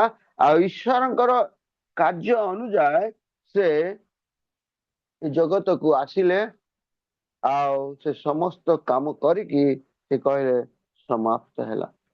ଆଜି ଅନେକ ସମୟରେ ଆମେ ସମାପ୍ତ ହେଲା ବା ଈଶ୍ୱରଙ୍କ କାର୍ଯ୍ୟ ସମାପ୍ତ କରିବା, ଈଶ୍ୱରଙ୍କର ଇଚ୍ଛା ଥିଲା। ଏଇଟା ଗୋଟେ ଭବିଷ୍ୟତ ବାଣୀ ଗୋଟେ ଥିଲା, ଯାହାକି ଆପଣ ମାନେ ଗୀତ ସଂହିତା ତାର 22:31 ପଦରେ ଗୋଟେ କଥା ଲେଖାଯାଏ। 22:31 ଗୋଟେ ଅଛି ଯେ ସେମାନେ ଆସି ଭବିଷ୍ୟତରେ ଜାତ ହେବା ଲୋକଙ୍କ ନିକଟରେ ତାହାଙ୍କ ଧାର୍ମିକତା ପ୍ରଚାର କରି କହିବେ, ସେ ଏହା ସାଧନ କରିଅଛନ୍ତି। ଏହା ପ୍ରଭୁଙ୍କର ଇଚ୍ଛା ଥିଲା ଯେ ସେ ଆସିକି ଧାର୍ମିକତା ପ୍ରଚାର କରିବେ ଆଉ ସାଧନ କରିବେ। କଣ ଆଗକୁ ଯୋଉ ସମସ୍ତ ପାପକୁ, ସମସ୍ତ ମାନବ ଜାତିର ଉଦ୍ଧାର ନିମନ୍ତେ ତାହା ସେ କଣ କରିବେ, ସଫଳ କରିବେ। ଏହା ଭବିଷ୍ୟତ ବାଣୀ ଏହା ରହିଅଛି। ଆଜି ପ୍ରଭୁଙ୍କର ଧନ୍ୟବାଦ ଯେ ଆଜି ଗୋଟେ ଆମେ ସମାପ୍ତ ଉପରେ ଆମେ ଯେତେବେଳେ କଥାବାର୍ତ୍ତା କରୁଛୁ, ଯେ ଆଦି ପୁସ୍ତକ ତାର 2 ପର୍ବର 2 ପଦରେ ମଧ୍ୟ ଗୋଟେ କଥା ଲେଖାଯାଏ, ସଦାପ୍ରଭୁ से कौन कहले समस्त से निर्माण कला परे सप्तम दिन रे से विश्राम नेले लेखा जे परमेश्वर सप्तम दिन रे अपना कार्य समाप्त करे आज समस्त कार्य को से समापन कले आ से समाप्त कले ख्रीष्टर प्रिय मंडली आज आम जेटा कि आम कौन गोटे कार्य करवा ताको आम समाप्त जेटा पर्यंत करना सेटा किछि लाभ ना अधापंत्रिया काम प्रभु चाहती नहीं आज पितांकर धन्यवाद हो पुत्र प्रभु जीशु ख्रीष्ट द्वारा आज जगतर जार ईश्वर के जो योजना थिला जे मनुष्य समस्त पाप को क्षमा करी प्रभु पिता निकट को नेबा पाए आज प्रभु आम आशीर्वाद करंतु जो समाप्त आज प्रभु जीशु ख्रीष्ट से समाप्त कले आज प्रभुंकर धन्यवाद हो जे ईश्वर कार्य समाप्त करवा जहाँ जोहन तार 17 पर्वर 4 पदरे गोटे कथा लेखा अच्छे जोहन तार 17 पर्वर 4 पदरे तुम्हें मत उत्तम कर्म करने को दे अच्छा ताहा मु समाप्त करे पृथ्वी रे तुम्भको महिमान्वित करिबी आज प्रभु जीशु ख्रीष्ट जो जगत को आसिले पितांकर इच्छा को ईश्वर इच्छा को से पालन करिया पाए से मते जो कर्म दे करबा को दे अछंती आज पिता परमेश्वर पुत्र प्रभु जीशु ख्रीष्ट को से कौन करछंती गोटे कार्य दे अछंती से कार्य से कौन करिवे समाप्त करे पृथ्वी रे तुमर महिमान्वित करिवे हालेलुया आज प्रभु आमन को सहायता करंतु जे प्रभुंकर इच्छा को आमनकर जीवन रे भी साधन करो आज पिता परमेश्वर पुत्र प्रभु जीशु ख्रीष्ट को ए जगत को पठेले जे से पितांकर इच्छा को सफल करिया पाए समाप्त करिया पाए आज प्रभु आमन को आशीर्वाद करो तो जमत कि आमाने ईश्वर का इच्छा सफल करिबा आओ ए लेखा शैतान समस्त कार्य को से कौन करिवे समाप्त करिवे आज प्रभु आमन को आशीर्वाद करंतु जे आज प्रभु इस सुंदर दिवस मध्य आम ईश्वर इच्छा को आम सफल करू ईश्वर को इच्छा आज पिता परमेश्वर को इच्छा को से कौन कले जे समापन करुछंती समाप्त कला कारण जिते कार्य थिला से सब को से समाप्त कले आज जगतर समस्त पाप को से कौन करे क्षमा कले जगतर आज से कि प्रकार जीशु समाप्त करुछंते प्रथम आम शैतान को से विनाश करबा पाए शैतान रा समस्त कार्य को से समाप्त कले विनाश कले जहा कि आपण माने एवरी तार 2:14 पद लिखा जाए जे से शैतान को विनाश कले आज प्रभुकर गौरव हो आज शैतान जगत रे जो हवा आदम को जो पाप देकरी जो शिक्षा देकरी प्रलोभन करिकी से जमंत के से प्रभु ठारू अलगा कर देथिले सेईटा को से विनाश करुछंती शैतान रो चातुरी को शैतान रो समस्त कार्य को आज प्रभु समाप्त करुछंती आज शैतान रो समस्त कार्य को समाप्त करने समय रे से अनेक कष्ट पाउछंते अनेक ताड़ना पाउछंते अनेक प्रकार जातना जहाँकि जिसा 53 रे लिखा जाए से प्रकार ताड़ना जातना पाइले जे कहवा असंभव किंतु शैतान को विनाश करिवार तार इच्छा थिला बा सेटा ही प्रकृत समाप्त समाप्त करिवा होची शैतान को विनाश करिवा आज साधारणतः शैतान को जो विनाश करिया पहले अनेक कष्ट आमन को सहभाग पड़े आज अनेक समय रे शैतान अनेक प्रकार परीक्षा प्रलोभन मध्य आमन को आनी दिए सेथिरो आमे रक्षा पाइबा पाए आमन को केते कष्ट भोगिया को पड़ुछि आज प्रभु आमन को सहायता करंतु ଯୀଶୁ ଏ ଜଗତକୁ ଆସିଥିଲେ ଆଉ ତାଙ୍କ ସମସ୍ତ କାର୍ଯ୍ୟକୁ ଯୀଶୁ ଜଗତକୁ ଆସିଥିଲେ କି ସମସ୍ତଙ୍କୁ ସ୍ୱର୍ଗକୁ ନେବା ନିମନ୍ତେ ଆସିଥିଲେ। ପ୍ରଭୁଙ୍କର ଧନ୍ୟବାଦ। ଆଉ ସେ ତାହା ସମ୍ପୂର୍ଣ୍ଣ କରିଅଛନ୍ତି ବା ସମାପ୍ତ କରିଅଛନ୍ତି। ଆଜି ପ୍ରଭୁ ଯୀଶୁ ଖ୍ରୀଷ୍ଟ ସ୍ୱର୍ଗକୁ ନେବା ପାଇଁ ସେ ଆମମାନଙ୍କ ପାଇଁ ସେ ଆସିଥିଲେ ଆଉ ତାହା ବି ସମ୍ପୂର୍ଣ୍ଣ କରିଅଛନ୍ତି। ପ୍ରକାଶିତ ତାର 13:18 ପଦରେ ଏ ପ୍ରକାର ଲେଖାଯାଏ। ପ୍ରକାଶିତ 13 ପର୍ବ ତାର 8 ପଦ।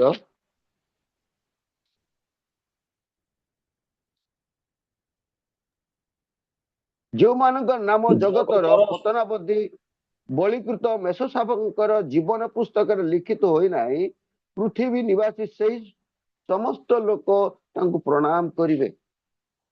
ଯେଠି ଆମେ ଦେଖୁଛୁ ଯେ ଯେଉଁମାନଙ୍କର ନାମ ନଥିଲା ଜୀବନ ପୁସ୍ତକରେ, ମାନେ ଯେଉଁମାନେ ପାପୀ, ଯେଉଁମାନେ ପାପରେ ପତିତ ଅଛନ୍ତି, ସେମାନଙ୍କର ପାପକୁ ସେ କ୍ଷମା କରି ସେମାନଙ୍କୁ ସ୍ୱର୍ଗ ରାଜ୍ୟକୁ ନେବା ନିମନ୍ତେ ସେ ଆସିଲେ ଆଉ ସେ କ୍ରୁଶରେ ହତ ହେଲେ ଆଉ ତାହା ସେ ସମ୍ପୂର୍ଣ୍ଣ କରିଅଛନ୍ତି। ଆଜି ପ୍ରଭୁଙ୍କର ଗୌରବ ହଉ, ଯେ ପ୍ରଭୁଙ୍କ ମହିମା ହଉ, ଯେ ଆଜି ଆମମାନେ ପାପୀ, ଆମମାନଙ୍କ ପାପ କ୍ଷମା କରି ଆମମାନଙ୍କୁ ସେ ସ୍ୱର୍ଗ ରାଜ୍ୟ ନେବା ପାଇଁ ସେ ପ୍ରସ୍ତୁତ ହେଲେ ବା ସମାପ୍ତ ହେଲେ। ପୁଣି ଆଉ ଗୋଟେ ଲେଖାଯାଏ ଯେ ଆମମାନଙ୍କୁ ଯେ ସେ ସମାପ୍ତ ହେଲେ, ଯେ ଅନନ୍ତ ମୁକ୍ତ ସାଧନର ସମସ୍ତ କାର୍ଯ୍ୟ ସମାପ୍ତ କରିଅଛନ୍ତି। ଆଜି ଅନନ୍ତ ମୁକ୍ତି ପାଏ ସାଧନ କରିବା ପାଇଁ ସେ କଣ କରିଛନ୍ତି, ସେ ସମାପ୍ତ କରିଛନ୍ତି। ଏଭ୍ରି ପୁସ୍ତକ ତାର 9 ପର୍ବର 12 ପଦରେ ପ୍ରକାର ଲେଖାଯାଏ। ଏଭ୍ରି ପୁସ୍ତକ ତାର 9:12 ଏ ଯଦି ସାଙ୍ଗେ ସାଙ୍ଗେ କାଢି ପାରିବେ ପଢିପାରିବେ। ମାତ୍ର ଆପଣାର ରକ୍ତ ଘିନି ଏକାଥରକେ ମହାପବିତ୍ର ସ୍ଥାନରେ ପ୍ରବେଶ କରି ଅନନ୍ତ ମୁକ୍ତି ସାଧନ କରିଅଛନ୍ତି। ଆମେନ୍। ପ୍ରେଜ୍ ଦ ଲର୍ଡ, ପ୍ରେଜ୍ ଦ ଲର୍ଡ। ସେ ଆଜି ଯୋଉ ସମାପ୍ତ କାର୍ଯ୍ୟ କଣ କରିଛନ୍ତି, ଯେ ଆମମାନଙ୍କୁ ସେଇ ମହାପବିତ୍ର ସ୍ଥାନରେ ଅନନ୍ତ ମୁକ୍ତି ସେ ସାଧନ କରିଅଛନ୍ତି। ଯେତେ ଆଜି ପ୍ରଭୁଙ୍କର ଧନ୍ୟବାଦ ହଉ ଯେ ଯୀଶୁ ଖ୍ରୀଷ୍ଟ ତାଙ୍କର ରକ୍ତ ଆଜି ଆପଣଙ୍କୁ ପ୍ରଦାନ କରି ଅନନ୍ତ ଜୀବନର ମୁକ୍ତ ସେ କରିଅଛନ୍ତି। ସେ ସମାଧାନ, ସେ ସମାପ୍ତ ସେ କ୍ରୁଶରେ କରିଅଛନ୍ତି। ଯଦି ସେ କ୍ରୁଶରେ ହତ ହେଇନଥାନ୍ତେ ତାହେଲେ ଆମମାନଙ୍କୁ ମୁକ୍ତ ଆମମାନେ ହେଇନଥାନ୍ତୁ। ଆଉ ଏହା ମଧ୍ୟ ଈଶ୍ୱରଙ୍କର ଅଭିମତ ଥିଲା ଯେ ପ୍ରଭୁ ଯୀଶୁ ଖ୍ରୀଷ୍ଟ କ୍ରୁଶରେ ହତ ହୋଇ ସେ କଣ କରୁ, ସେ ସମସ୍ତ ପାପକୁ କ୍ଷମା କରନ୍ତୁ।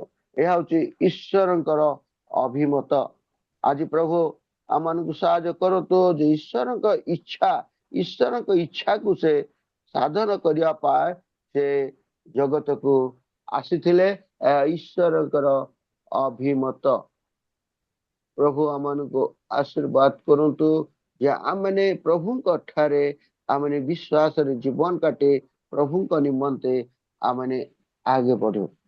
ଆଜି ପ୍ରଭୁ ଆମମାନଙ୍କ ନିମନ୍ତେ ସେ କଣ କଲେ, ଯେ ସମସ୍ତ କାର୍ଯ୍ୟକୁ ସେ ସମାପନ କଲେ। ଏଭ୍ରି 9:22 ମଧ୍ୟ ଗୋଟେ କଥା ଲେଖାଯାଏ ଯେ ସମସ୍ତ ପାପରୁ ସେ ଜଗତର ସମସ୍ତ ପାପରୁ ଉଦ୍ଧାର କଲେ ବା ସମାପ୍ତ କଲେ। ଯେ ତାଙ୍କର ରକ୍ତ ଦ୍ୱାରା ଜଗତର ସମସ୍ତ ପାପକୁ ସେ କ୍ଷମା କଲେ। ଏହା ସେ ସମାପ୍ତ କରିଅଛନ୍ତି। ଆଜି ଖ୍ରୀଷ୍ଟରେ ମଣ୍ଡଳୀ, ଆଜି ଆମମାନେ ପ୍ରଭୁଙ୍କର ଗୌରବ, ପ୍ରଭୁଙ୍କର ମହିମା କରୁ। ପୁଣି ଆଉ ଗୋଟିଏ କଣ, ଯେ ଯୀଶୁ ଜଗତର ଅଭିଶାପକୁ କଣ କଲେ, ସମାପ୍ତ କଲେ। ଜଗତରେ ସମସ୍ତ ଅଭିଶାପକୁ, ଜଗତର ସମସ୍ତ ଅଭିଶାପକୁ ସେ ସମାପ୍ତ କଲେ। ଗାଲାତ୍ୟ ତାର 6:14 ପଦରେ ଲେଖାଯାଏ।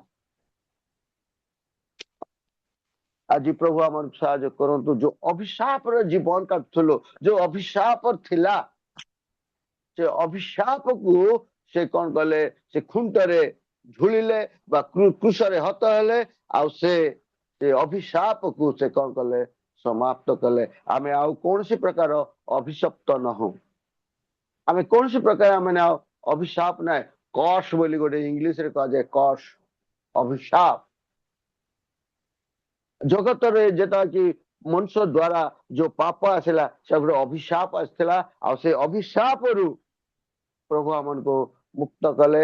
ସେଇଟା ହଉଛି ସେ ସମାପ୍ତ କଲେ। ଆଜି ପ୍ରଭୁ ଆମକୁ ଆଶୀର୍ବାଦ କରନ୍ତୁ ଯେ ଆମେ ଆଉ नो ମୋର ଅଭିଷେକ୍ତ ମାନେ ଅଭିଶାପ।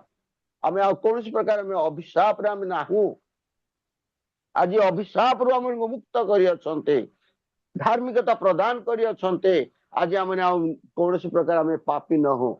ସେ ସମସ୍ତ ଜଗତର ପାପକୁ ସେ ଖଣ୍ଡନ କରିଦେଲେ। ସମସ୍ତ ପାପକୁ ସେ କଣ କଲେ, ସମାପ୍ତ କଲେ। ଆଜି ପ୍ରଭୁଙ୍କର ଧନ୍ୟବାଦ। ଆଜି ପ୍ରଭୁ ଯୀଶୁ ଖ୍ରୀଷ୍ଟ ଆଜି ଗୋଟେ କାର୍ଯ୍ୟ କଲେ ଯେ ଆମେ ଯୋଉ ମରିବାର ଥିଲା, ଆମେ ଯୋଉ ମରିବାର ଥିଲା, ସେ ମରିବାଟାକୁ ସମାପ୍ତ କଲେ। ଆଜି ପ୍ରଭୁଙ୍କର ଧନ୍ୟବାଦ। ଆମେ ଯୋଉ ମରିଯିବାର ଥିଲା, ଆମକୁ ନ ମାରିକି ସେ ନିଜକୁ ସେ କୃଷରେ ହତ ହେଇ ସେ ମରିବାଟାକୁ ସେ କଣ କଲେ, ସମାପ୍ତ କଲେ। ଆମେ ଯୋଉ ମରିଯିବାର ଥିଲା ତାହାକୁ ସମାପ୍ତ କରିଅଛନ୍ତି। ଆଉ ଆମେ କେବେ ହେ ମରିବା ନାହିଁ, ସେଇଟା ସେ ସମାପ୍ତ କଲେ। ମରିବା ବିଷୟକୁ ସେ ସମାପ୍ତ କଲେ। ଯାହାକି ଯୋହନ 11:25 ଆଉ 26 ପଦରେ ଲେଖାଯାଏ ଯେ ଯେଉଁମାନେ ପ୍ରଭୁ ଯୀଶୁଙ୍କୁ ବିଶ୍ୱାସ କରନ୍ତି ସେ ଯଦ୍ୟପି ମରେ ତଥାପି ସେ ବଞ୍ଚିବ। ଆଜି ସେ ତାଙ୍କରି ପ୍ରଭୁ ଯୀଶୁ ଖ୍ରୀଷ୍ଟଙ୍କ ଦ୍ୱାରା ଏହା ସାଧନ ହୋଇଅଛି। ଯୀଶୁ କହିଲେ ମୁଁ ପୁନରୁତ୍ଥାନ ଓ ଜୀବନ। ଆଜି ପ୍ରଭୁଙ୍କର ଗୌରବ, ପ୍ରଭୁଙ୍କ ମହିମା ହୋ ଯେ ଯେଉଁମାନେ ବିଶ୍ୱାସ କରନ୍ତି ସେମାନେ ଯଦ୍ୟପି ମରେ ତଥାପି ସେ ବଞ୍ଚିବ। ଆଜି ପ୍ରଭୁ ସେଇ ବିଷୟକୁ ସେ ସମାପ୍ତ କଲେ। ଯୋଉ ମରିଯିବାର ବିଷୟଟାକୁ ନ ମାରି ସେ ବଞ୍ଚିବାକୁ ଦେଲେ। ପ୍ରଭୁଙ୍କର ନାମ ଧନ୍ୟ। ସେ ସମାପ୍ତ କରିଅଛନ୍ତି। ଖ୍ରୀଷ୍ଟର ପ୍ରିୟ ମଣ୍ଡଳୀ, ଆଜି ଆମମାନଙ୍କର ଜୀବନରେ ଆମେ କି ପ୍ରକାର ଆମେ ପ୍ରଭୁଙ୍କର ନିକଟରେ ଆମେ ଜୀବନ କାଟିବା। ଆଜି ଆମେ ଅନେକ ସମୟରେ ପାଉଲଙ୍କ ଜୀବନରେ ସେ ବି ପ୍ରଭୁଙ୍କର ସେବା କାର୍ଯ୍ୟ କରିବା ପାଇଁ ସେ ବି ଲାଗିଥିଲେ। ଆଜି ପ୍ରଭୁ ଆମମାନଙ୍କୁ ମଧ୍ୟ ଗୋଟେ ଦେଇଛନ୍ତି, ତୁମେ ସମୁଦାୟ ଜଗତକୁ ଯାଅ ଆଉ ମୋର ସାକ୍ଷୀ ହୁଅ। ଏହା ମାନେ ମଧ୍ୟ ଈଶ୍ୱରଙ୍କ ଇଚ୍ଛାକୁ ଆମେ ସମାପ୍ତ କରିପାରିବା। ଈଶ୍ୱରଙ୍କର ଇଚ୍ଛା ବା ପ୍ରଭୁ ଯୀଶୁଙ୍କର ଇଚ୍ଛାକୁ ଆମେ ପାଳନ କରିପାରିବା। ଆଜି ପ୍ରଭୁ ଆମ ସାହାଯ୍ୟ କରନ୍ତୁ ଯେ କି ପ୍ରକାର ଭାବରେ ଆଜି ପ୍ରଭୁଙ୍କର ଇଚ୍ଛାକୁ ଆମେ ପାଳନ କରି ପ୍ରଭୁଙ୍କର କାର୍ଯ୍ୟକୁ ଆମେ ସମ୍ପୂର୍ଣ୍ଣ କରିପାରିବା।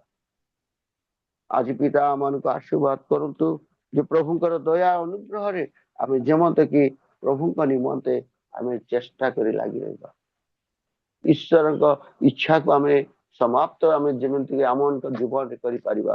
ପାଉଲ ଗୋଟେ କଥା କହିଲେ ତାର ପ୍ରେରିତ ତାର 20:24 ପଦରେ, କିନ୍ତୁ ମୁଁ ଯେପରି ମୋର ନିରୂପିତ ପଥର ଶେଷ ପର୍ଯ୍ୟନ୍ତ ଦୌଡ଼ି ପାରେ ଆଉ ଈଶ୍ୱରଙ୍କର ଅନୁଗ୍ରହର ସୁସମାଚାର ପକ୍ଷ ଦେବା ନିମନ୍ତେ ଯେଉଁ ସେବାର କାର୍ଯ୍ୟ ପ୍ରଭୁ ଯୀଶୁଙ୍କ ଠାରୁ ପାଇଅଛି ତାହା ସମ୍ପୂର୍ଣ୍ଣ କରିପାରେ। ଆଜି ପ୍ରଭୁ ଆମମାନଙ୍କୁ ସାହାଯ୍ୟ କରନ୍ତୁ ଯେ ପାଉଲ ଯୋଉ ପ୍ରକାର ତାଙ୍କ ଜୀବନରେ ଈଶ୍ୱରଙ୍କ ସେବା କାର୍ଯ୍ୟ କରିବାକୁ ତାର ଇଚ୍ଛା ଥିଲା, ପ୍ରଭୁଙ୍କର କାର୍ଯ୍ୟ ଯୀଶୁଙ୍କର କାର୍ଯ୍ୟ କରିବାର ଇଚ୍ଛା ଥିଲା, ତାହା ଯେମିତିକି ମୁଁ ସମ୍ପୂର୍ଣ୍ଣ କରିପାରେ ଏଥିପାଇଁ ମୁଁ ଆପଣା ପ୍ରାଣକୁ ପ୍ରିୟ ଜ୍ଞାନ ନ କରି ତାହା ନଗଣ୍ୟ ମନେ କରେ। ଆଜି ପ୍ରଭୁ ଯୀଶୁ ଖ୍ରୀଷ୍ଟ ଇଚ୍ଛା ପିତାଙ୍କର ଇଚ୍ଛା ଯୋଉ ପ୍ରକାର ସାଧନ କଲେ ବା ସମାପ୍ତ କଲେ, ଆଜି ଆମେ ଜଗତରେ ବଞ୍ଚିଛୁ, ଆମେ କି ପ୍ରକାର ଯୀଶୁଙ୍କର ଇଚ୍ଛାକୁ ଆମେ ସମାପ୍ତ କରିପାରିବା। ଯୀଶୁଙ୍କର ଇଚ୍ଛା କଣ ଥିଲା? ମାଥ୍ୟୁ ତାର 28 ପର୍ବ 20 ଲେଖା ଯାଏ, ତୁମେ ସମୁଦାୟ ଜଗତକୁ ଯାଏ, ତୁମର ବାକ୍ୟ କଣ କର? ପ୍ରଚାର କର, ଆଉ ଲୋକମାନଙ୍କୁ ତୁମେ ଶିଷ୍ୟ କର, ଆଉ ପୁଣି ତୁମେ ପିତା ପୁତ୍ର ପବିତ୍ର ଆତ୍ମାଙ୍କ ନାମରେ ବାପ୍ତିସ୍ମ ଦିଅ। ଏହା ଈଶ୍ୱରଙ୍କ ଇଚ୍ଛା ବା ଯୀଶୁଙ୍କ ଇଚ୍ଛା ଥିଲା। ଶିଷ୍ୟ ମାନଙ୍କୁ ସେ ଡାକି କହିଲେ। ଆଜି ପ୍ରଭୁ ଆମମାନଙ୍କୁ ସାହାଯ୍ୟ କରନ୍ତୁ। ଆମେ ଯେ ପ୍ରକାର ପ୍ରଭୁ ଯୀଶୁ ଖ୍ରୀଷ୍ଟ ପିତାଙ୍କର ଇଚ୍ଛା ସଫଳ କଲେ, ବା ପିତା ପ୍ରଥମେ ଈଶ୍ୱରଙ୍କ ମାନେ କାର୍ଯ୍ୟ ପୃଥିବୀକୁ ଇଏ କଲେ, ସମସ୍ତ 6 ଦିନ ପର୍ଯ୍ୟନ୍ତ ସେ ସମସ୍ତ କାର୍ଯ୍ୟ କରି 7ମ ଦିନରେ ସମାପ୍ତ ହୋଇ ସେ ବିଶ୍ରାମ ନେଲେ। ସେ ପ୍ରକାର ଭାବରେ ପ୍ରଭୁ ଯୀଶୁ ଖ୍ରୀଷ୍ଟ ମଧ୍ୟ ଈଶ୍ୱରଙ୍କ ଇଚ୍ଛା ସବୁ କାର୍ଯ୍ୟ ସମାପ୍ତ କଲେ। ଆଜି ମଧ୍ୟ ପ୍ରଭୁ ଆମମାନଙ୍କୁ ସେ ଦାୟିତ୍ୱ ଦେଇଛନ୍ତି, ଆମେ କି ପ୍ରକାର ଯୀଶୁଙ୍କର ଇଚ୍ଛାକୁ ଆମେ ସମାପ୍ତ କରିପାରିବା। ଆଜି ଯୀଶୁଙ୍କର ଇଚ୍ଛାକୁ ସମାପ୍ତ କରିବା ସମୟରେ ଆମମାନଙ୍କୁ ବି ତାଡ଼ନା ଆସୁଛି। ଆଜି ଯୀଶୁଙ୍କର ଇଚ୍ଛା କଣ? ତୁମେ ସମୁଦାୟ ଜଗତକୁ ଯାଅ, ମୋ ସାକ୍ଷୀ ହୁଅ। ଆଉ ସେ ସମୟରେ ଆମେ ଯେତେବେଳେ ଯାଉଛୁ, ଆଜି ଆମେ ବି ତାଡ଼ନା ଖାଉଛୁ, ମାଡ଼ ଖାଉଛୁ। ଆମେ ଅନେକ ସମୟରେ ଭିଡିଓରେ ଆମେ ସବୁ ଦେଖୁଛୁ, କାହାକୁ ତ ପାଟି ମେଲା କରିକି ପରିସ୍ରା କରୁଛନ୍ତି, କାହାକୁ ଗୋବର ଖୁଆଉଛନ୍ତି, କାହାକୁ ମାଡ଼ ମାରିକି ଜେଲରେ ପଠେଇ ଦଉଛନ୍ତି। ଆଜି ପ୍ରଭୁଙ୍କର କାର୍ଯ୍ୟ ସମାପ୍ତ କରିବା ସମୟରେ ଆମଙ୍କ ପାଇଁ କଷ୍ଟ ଅଛି। ଆଜି ପିତାଙ୍କର ଇଚ୍ଛା ସାଧନ କରିବା ପାଇଁ ପ୍ରଭୁ ଯୀଶୁ ଖ୍ରୀଷ୍ଟଙ୍କୁ ମଧ୍ୟ ତାଡ଼ନା କଷ୍ଟ ଭୋଗ କରି କ୍ରୁଶରେ ହତ ହେବାକୁ ପଡ଼ିଲା। ଆଜି ପାଉଲ ମଧ୍ୟ ସେଇ କଥା କହିଲେ ଯେ ମୁଁ ମୋର ନିରୂପିତ ପଥରେ ଶେଷ ପର୍ଯ୍ୟନ୍ତ ଦୌଡ଼ିପାରେ, ଆଉ ଈଶ୍ୱରଙ୍କ ଅନୁଗ୍ରହ ସୁସମାଚାରର ପକ୍ଷ ଦେବା ନିମନ୍ତେ ଯେଉଁ ସେବା କାର୍ଯ୍ୟ ପ୍ରଭୁ ଯୀଶୁ ଖ୍ରୀଷ୍ଟଙ୍କ ଠାରୁ ପାଇଅଛି, ଯେ ସେବାର କାର୍ଯ୍ୟ ଆମେ ପାଇଛୁ, ପ୍ରଭୁଙ୍କ ନାମ ଧନ୍ୟ। ପାଳକ ବୋଲିକି ଆମେ କହୁ, ପ୍ରଚାରକ ବୋଲି କହୁ, ଏହା ଈଶ୍ୱରଙ୍କ ଅନୁଗ୍ରହ। ଆଉ ସେଇଟା ଆମେ ଯାହା ପାଇଛୁ ତାହାକୁ ଆମେ କଣ କରିବାକୁ ହବ? ସମ୍ପୂର୍ଣ୍ଣ କରିବାକୁ ହବ ବା ସମାପ୍ତ କରିବାକୁ ହବ। ଏଥିପାଇଁ ମୁଁ ଆପଣା ପ୍ରାଣକୁ ପ୍ରିୟ ଜ୍ଞାନ ନ କରି ତାହା ନଗଣ୍ୟ ମନେ କରୁଛି। ଆଜି ପ୍ରଭୁଙ୍କର ଗୌରବ ହଉ। ଆଜି ପ୍ରଭୁଙ୍କର କାର୍ଯ୍ୟ କରିବା ପାଇଁ ଆମମାନଙ୍କୁ ସଚେତନ ରହିବାକୁ ହବ। ଆମେ ଆମଙ୍କର ଜୀବନକୁ ଆମେ ପ୍ରିୟ ଜ୍ଞାନ ମଧ୍ୟ ନ କରୁ। ଆଜି ଆମେ ପ୍ରଭୁଙ୍କ ପାଇଁ କ୍ରୁଶରେ ଯୋଉ ପ୍ରକାର ଯୀଶୁ ଖ୍ରୀଷ୍ଟ କ୍ରୁଶାର୍ପିତ ହେଲେ, ଆଜି ମଧ୍ୟ ଆମମାନଙ୍କ ଜୀବନରେ ମାଡ଼ ଖାଇବା ପାଇଁ, ଜେଲ ଯିବା ପାଇଁ, ସବୁ କ୍ଷେତ୍ରରେ ଆମମାନଙ୍କୁ ପ୍ରସ୍ତୁତ ରହିବାକୁ ହେବ। ଆଜି ପ୍ରଭୁ ଆମକୁ ସାହାଯ୍ୟ କରନ୍ତୁ ଯେ ନିଜର ପ୍ରାଣ ଦେବା ପାଇଁ ଆଉ ପ୍ରଭୁଙ୍କର କାର୍ଯ୍ୟ ସମାପ୍ତ ନିମନ୍ତେ ପ୍ରସ୍ତୁତ ଅଟନ୍ତେ। ଏଥିରେ ଆମେ ଦେଖୁଛୁ ଆଗ୍ରହ, ଯେ ଆଗ୍ରହ ସେ କରୁଛନ୍ତି ଯେ ତାଙ୍କର କାର୍ଯ୍ୟ କରିବା ପାଇଁ। 2 Corinthians ତାର 8-11 ପଦରେ ମଧ୍ୟ ଗୋଟେ କଥା ଲେଖା ଅଛି, ଏବେ ସେହି କର୍ମ ମଧ୍ୟ ସମାପ୍ତ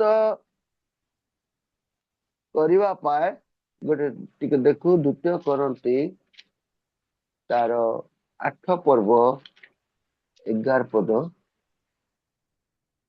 ଏବେ ସେହି କର୍ମ ମଧ୍ୟ ସମାପ୍ତ କର, ଯେପରି ଇଚ୍ଛା କରିବାରେ ଯେ ପ୍ରକାର ଆଗ୍ରହ ଭାବ ଥିଲା, ସେହି ପ୍ରକାରେ ତୁମ୍ଭମାନଙ୍କର ଅବସ୍ଥା ପ୍ରମାଣେ କାର୍ଯ୍ୟ ମଧ୍ୟ ସମାପ୍ତ ହବ। ଆମେନ୍। ହାଲେଲୁୟା। ଆଜି ପ୍ରଭୁଙ୍କର ଗୌରବ ପିତା ପ୍ରଭୁ ଯୀଶୁ ଖ୍ରୀଷ୍ଟଙ୍କର ଇଚ୍ଛାକୁ ବା ପ୍ରଭୁ ଯୀଶୁ ଖ୍ରୀଷ୍ଟଙ୍କର କାର୍ଯ୍ୟକୁ ଆମେ ଆଗ୍ରହ ସହିତ ଆମେ ସମାପ୍ତ କରିବା। ଆଜି ପ୍ରଭୁ ଯୀଶୁ ଖ୍ରୀଷ୍ଟ ଯୋଉ ପ୍ରକାର ସେ ଆଗ୍ରହ ସହିତ ସେ କୌଣସି ପ୍ରକାରେ ସେ ଏପଟ ସେପଟ ହେଇନାହାନ୍ତି, ଶେଷ ପର୍ଯ୍ୟନ୍ତ ବିଶ୍ୱସ୍ତ ହେଲେ, ଶେଷ ପର୍ଯ୍ୟନ୍ତ ବିଶ୍ୱସ୍ତ ରହି ସମସ୍ତ କାର୍ଯ୍ୟକୁ ସେ ସମାପ୍ତ କଲେ। ସେଇ ପ୍ରକାର ଭାବରେ ଆଜି ମଧ୍ୟ ଆମମାନେ ଲେଖାଯାଏ ଏବେ ସେଇ କର୍ମ ମଧ୍ୟ ସମାପ୍ତ କର।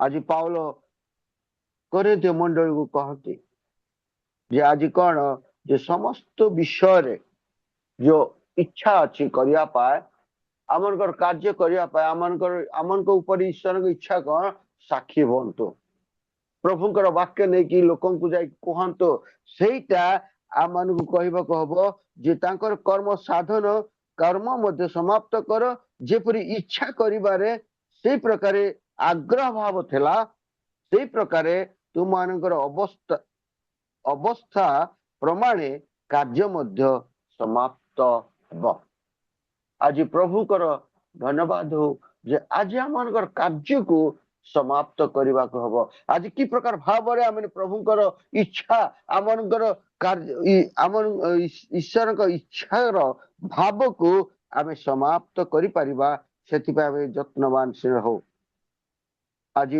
प्रभु हम साहाय्य करतु जे तल पद लिखा जाए कारण जदि आग्रह भाव थाए तेबे ताहा जनकर अभाव अनुसार सुग्राह्य नुहे बरं ताहार जहा अच्छे तदनुसार ताहा सुग्राह्य हब आज प्रभु साहाय्य करतु जे आमनकर आग्रह भाव आमे प्रभु को निमंते समाप्त करवा प्रभु को निमंते आमे कार्य करवा जमत कि अनेक आत्मा आमे लाभ करवा प्रभुकर इच्छा कौन थला जे तुमे जाए जगत को जाओ आ समस्त मानव जाति को प्रचार वाक्य दे आम मन को निमंते बा तुमे शिष्य कर आ से मान को पिता पुत्र पवित्र आत्मा नाम रे बाप्तिस्म दियो एहा ईश्वरंकर बा यीशु ख्रीष्टंकर इच्छा थला सेटा हम जीवन रे मध्ये जेंति आमे बंची थिबा भितरे आमे सब विषय रे समाप्त करि परिबा प्रभुकर इच्छा प्रभुकर कार्य करवा आज प्रभुकर इच्छा कौन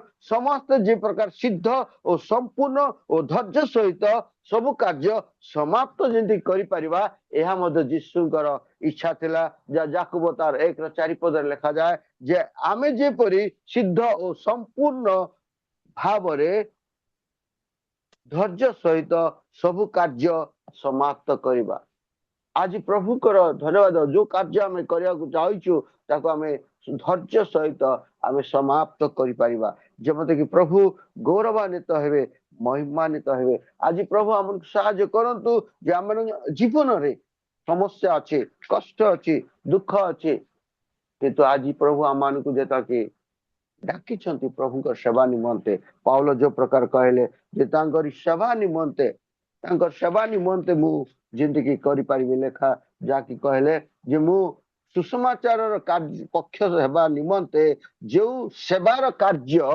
प्रभु जीशु ठारू पाई अछि ता संपूर्ण करि पारे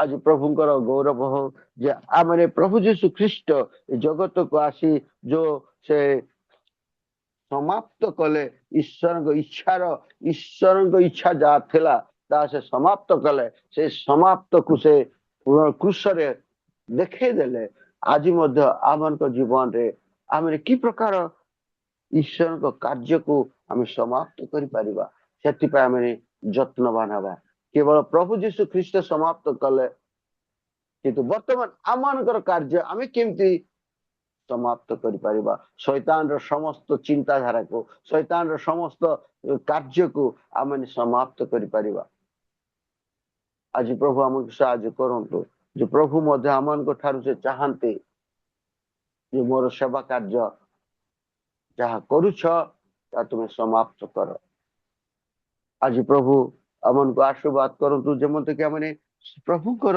इच्छा को आमे पालन करबा ईश्वरकर आज्ञा को आमे पालन करबा पाउल जे प्रकार से कथा कहले जे आओ जेई द्वितीय कोरिन्थ 8:11 पदर मध्य हम कहलु जे ईश्वर को इच्छा साधन बा ईश्वर को इच्छा को समाप्त करिया पाए आग्रह भाव करी प्रभुकर कार्य को आमे समाप्त करि परिबा आज प्रभु हमन को आशीर्वाद करंतु जेंदि कि आमे प्रभुकर सेवा कार्य रे लागि रही प्रभुकर गौरव करिबा लुकलिखित सुसमाचार तार 12 पर्वर 12:50 पदरे गोटे कथा लिखा जाए जे ईश्वरकर कार्य लुक 12 पर्वर 50 पद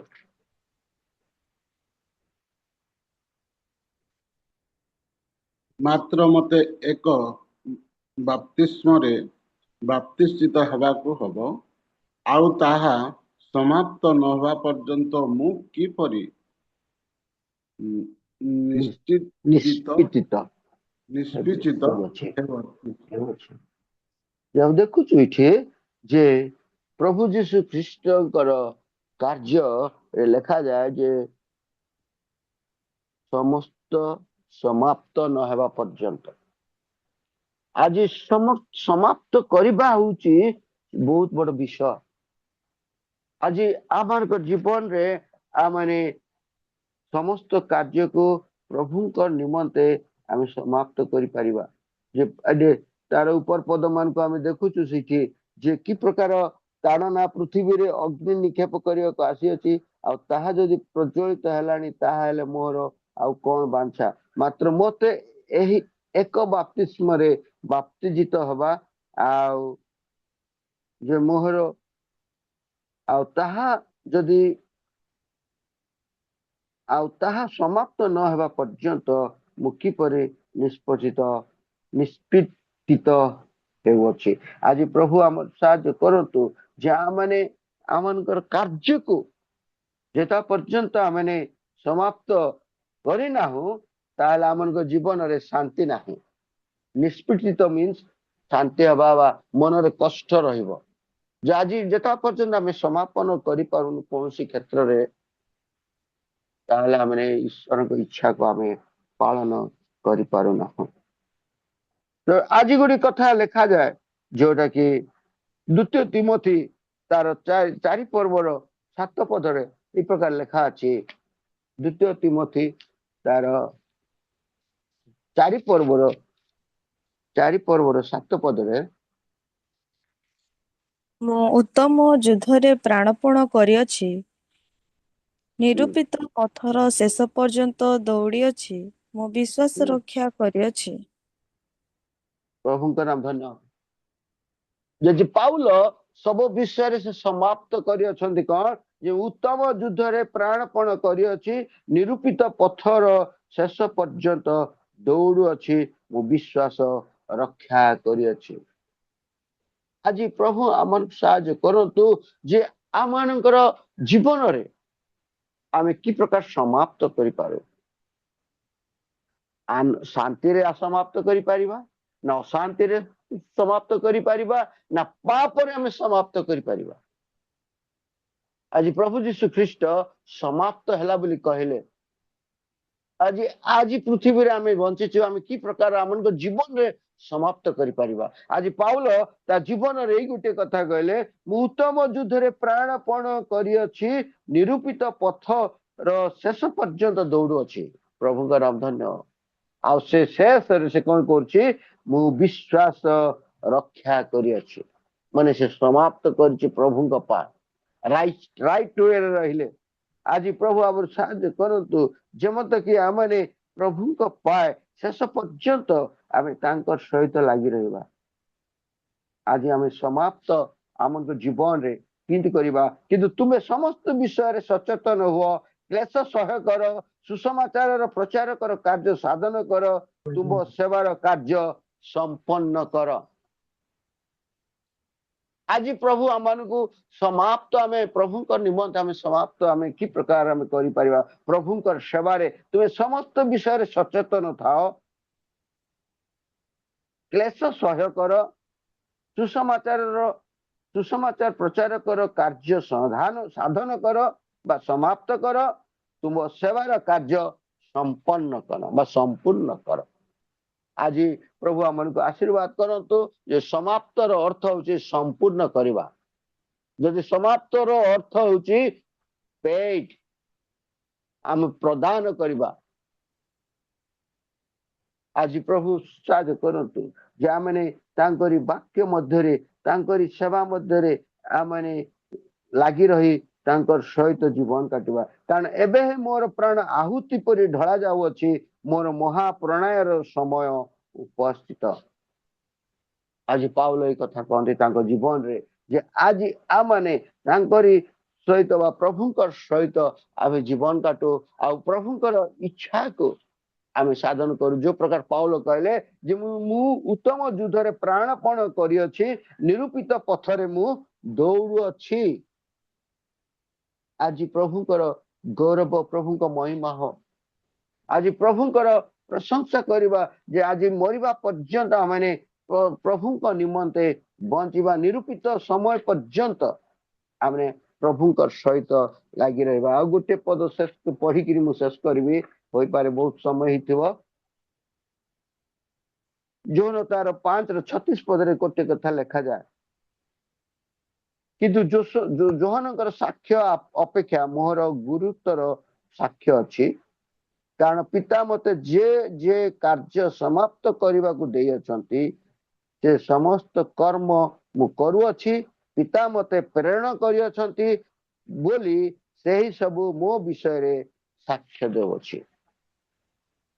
आज प्रभु आम साहाय्य करंतु जे प्रभु आम मान को विश्वास रे रखिबा पाई जदि आम को डाकी अछंती ताको हमको समाप्त करबा धरी रखिबा जेमंत कि पिता महिमान्वित हेबे जे लिखा जाए कारण पिता मते जे जे कार्य समाप्त करिया को दे अछंती।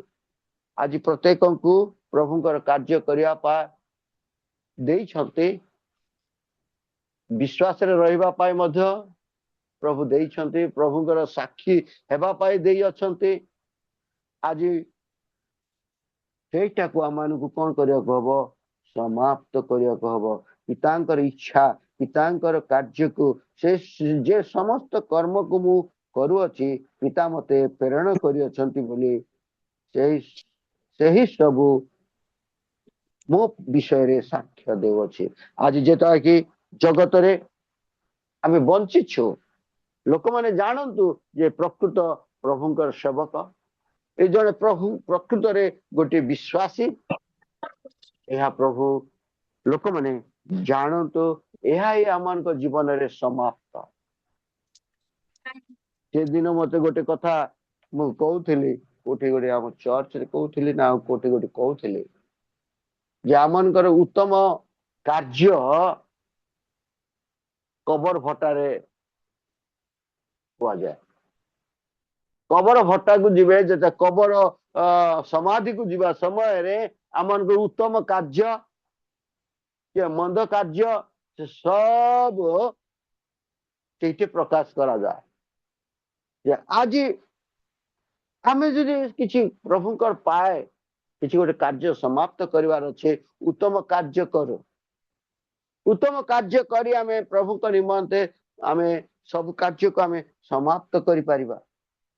आज जो प्रकार तिमोथी जो कहले मु उत्तम युद्ध रे प्राणपण करी अछि शेष पर्यंत मु विश्वास धरी रखी अछि जो जेता के कबर भट्टा को जीवे तो समाधि को जीवे लोक कहतु जे से जने बहुत विश्वासी थिला तार जीवन समाप्त हवा पर्यंत तार जीवन शेष पर्यंत से विश्वास रे जीवन काटी थिले किबा गोटी कौन सी गोटी सेवक जदि अछंती जाओ से जीवन सारा तार सत्यता रे सेवा कार्य करि अछंती।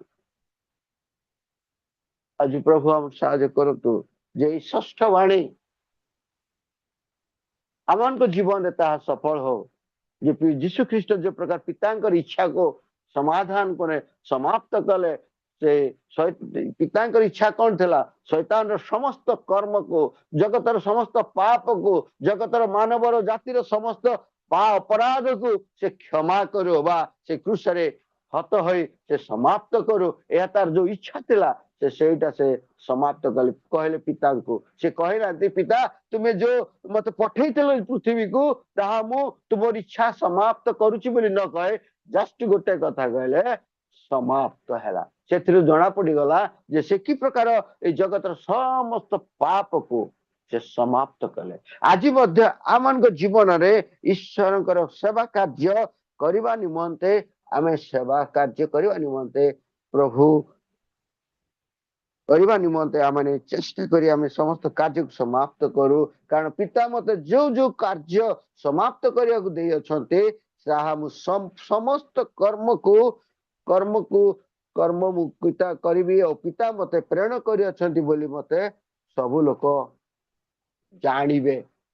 आज प्रभु आमन को साहाय्य करंतु जे आज ए प्रभु आमन को आशीर्वाद करंतु जे आमन को जीवन रे प्रभुंकर उद्देश्य को आमे समाप्त करवा ईश्वर की इच्छा को पालन करवा जदि अन्य अर्थ जदि कहि समाप्त हैला मीन ଈଶ୍ୱରଙ୍କ ଇଚ୍ଛାକୁ ପାଳନ କରିବା ତେବେ ଯାଏ ଆମେ ଗୋଟେ ଖ୍ରୀଷ୍ଟ ବିଶ୍ୱାସୀ ବୋଲି ଆମେ ଜଗତରେ ପ୍ରମାଣିତ କରିପାରିବା ଯାହାକି ଲେଖାରେ ପିତା ମତେ ପ୍ରେରଣ କରିଅଛନ୍ତି ବୋଲି ସେହି ସବୁ ମୋ ବିଷୟରେ ସାକ୍ଷ୍ୟ ଦେଇପାରିବେ। ପ୍ରଭୁ ଏ ଅପବାକ୍ୟ ଆଶୀର୍ବାଦ କରନ୍ତୁ। ଆଜି ପ୍ରଭୁ ଆମମାନଙ୍କୁ ଅନୁଗ୍ରହ କଲେ ପୁନର୍ବାର ଆଜି ସମସ୍ତଙ୍କୁ ମୁଁ ଧନ୍ୟବାଦ ଦିଏ ଆଉ ପିଟର ଭାଇଙ୍କୁ ମଧ୍ୟ ମୁଁ ଧନ୍ୟବାଦ ଦିଏ। ଧନ୍ୟବାଦ ଆଜ୍ଞା, ଅତି ସୁନ୍ଦର ଭାବରେ ବାକ୍ୟକୁ ସମାପ୍ତ କରିଅଛନ୍ତି। ଅନେକ ବିଷୟ ସମାପ୍ତ ବିଷୟରେ ଉପସ୍ଥାପନ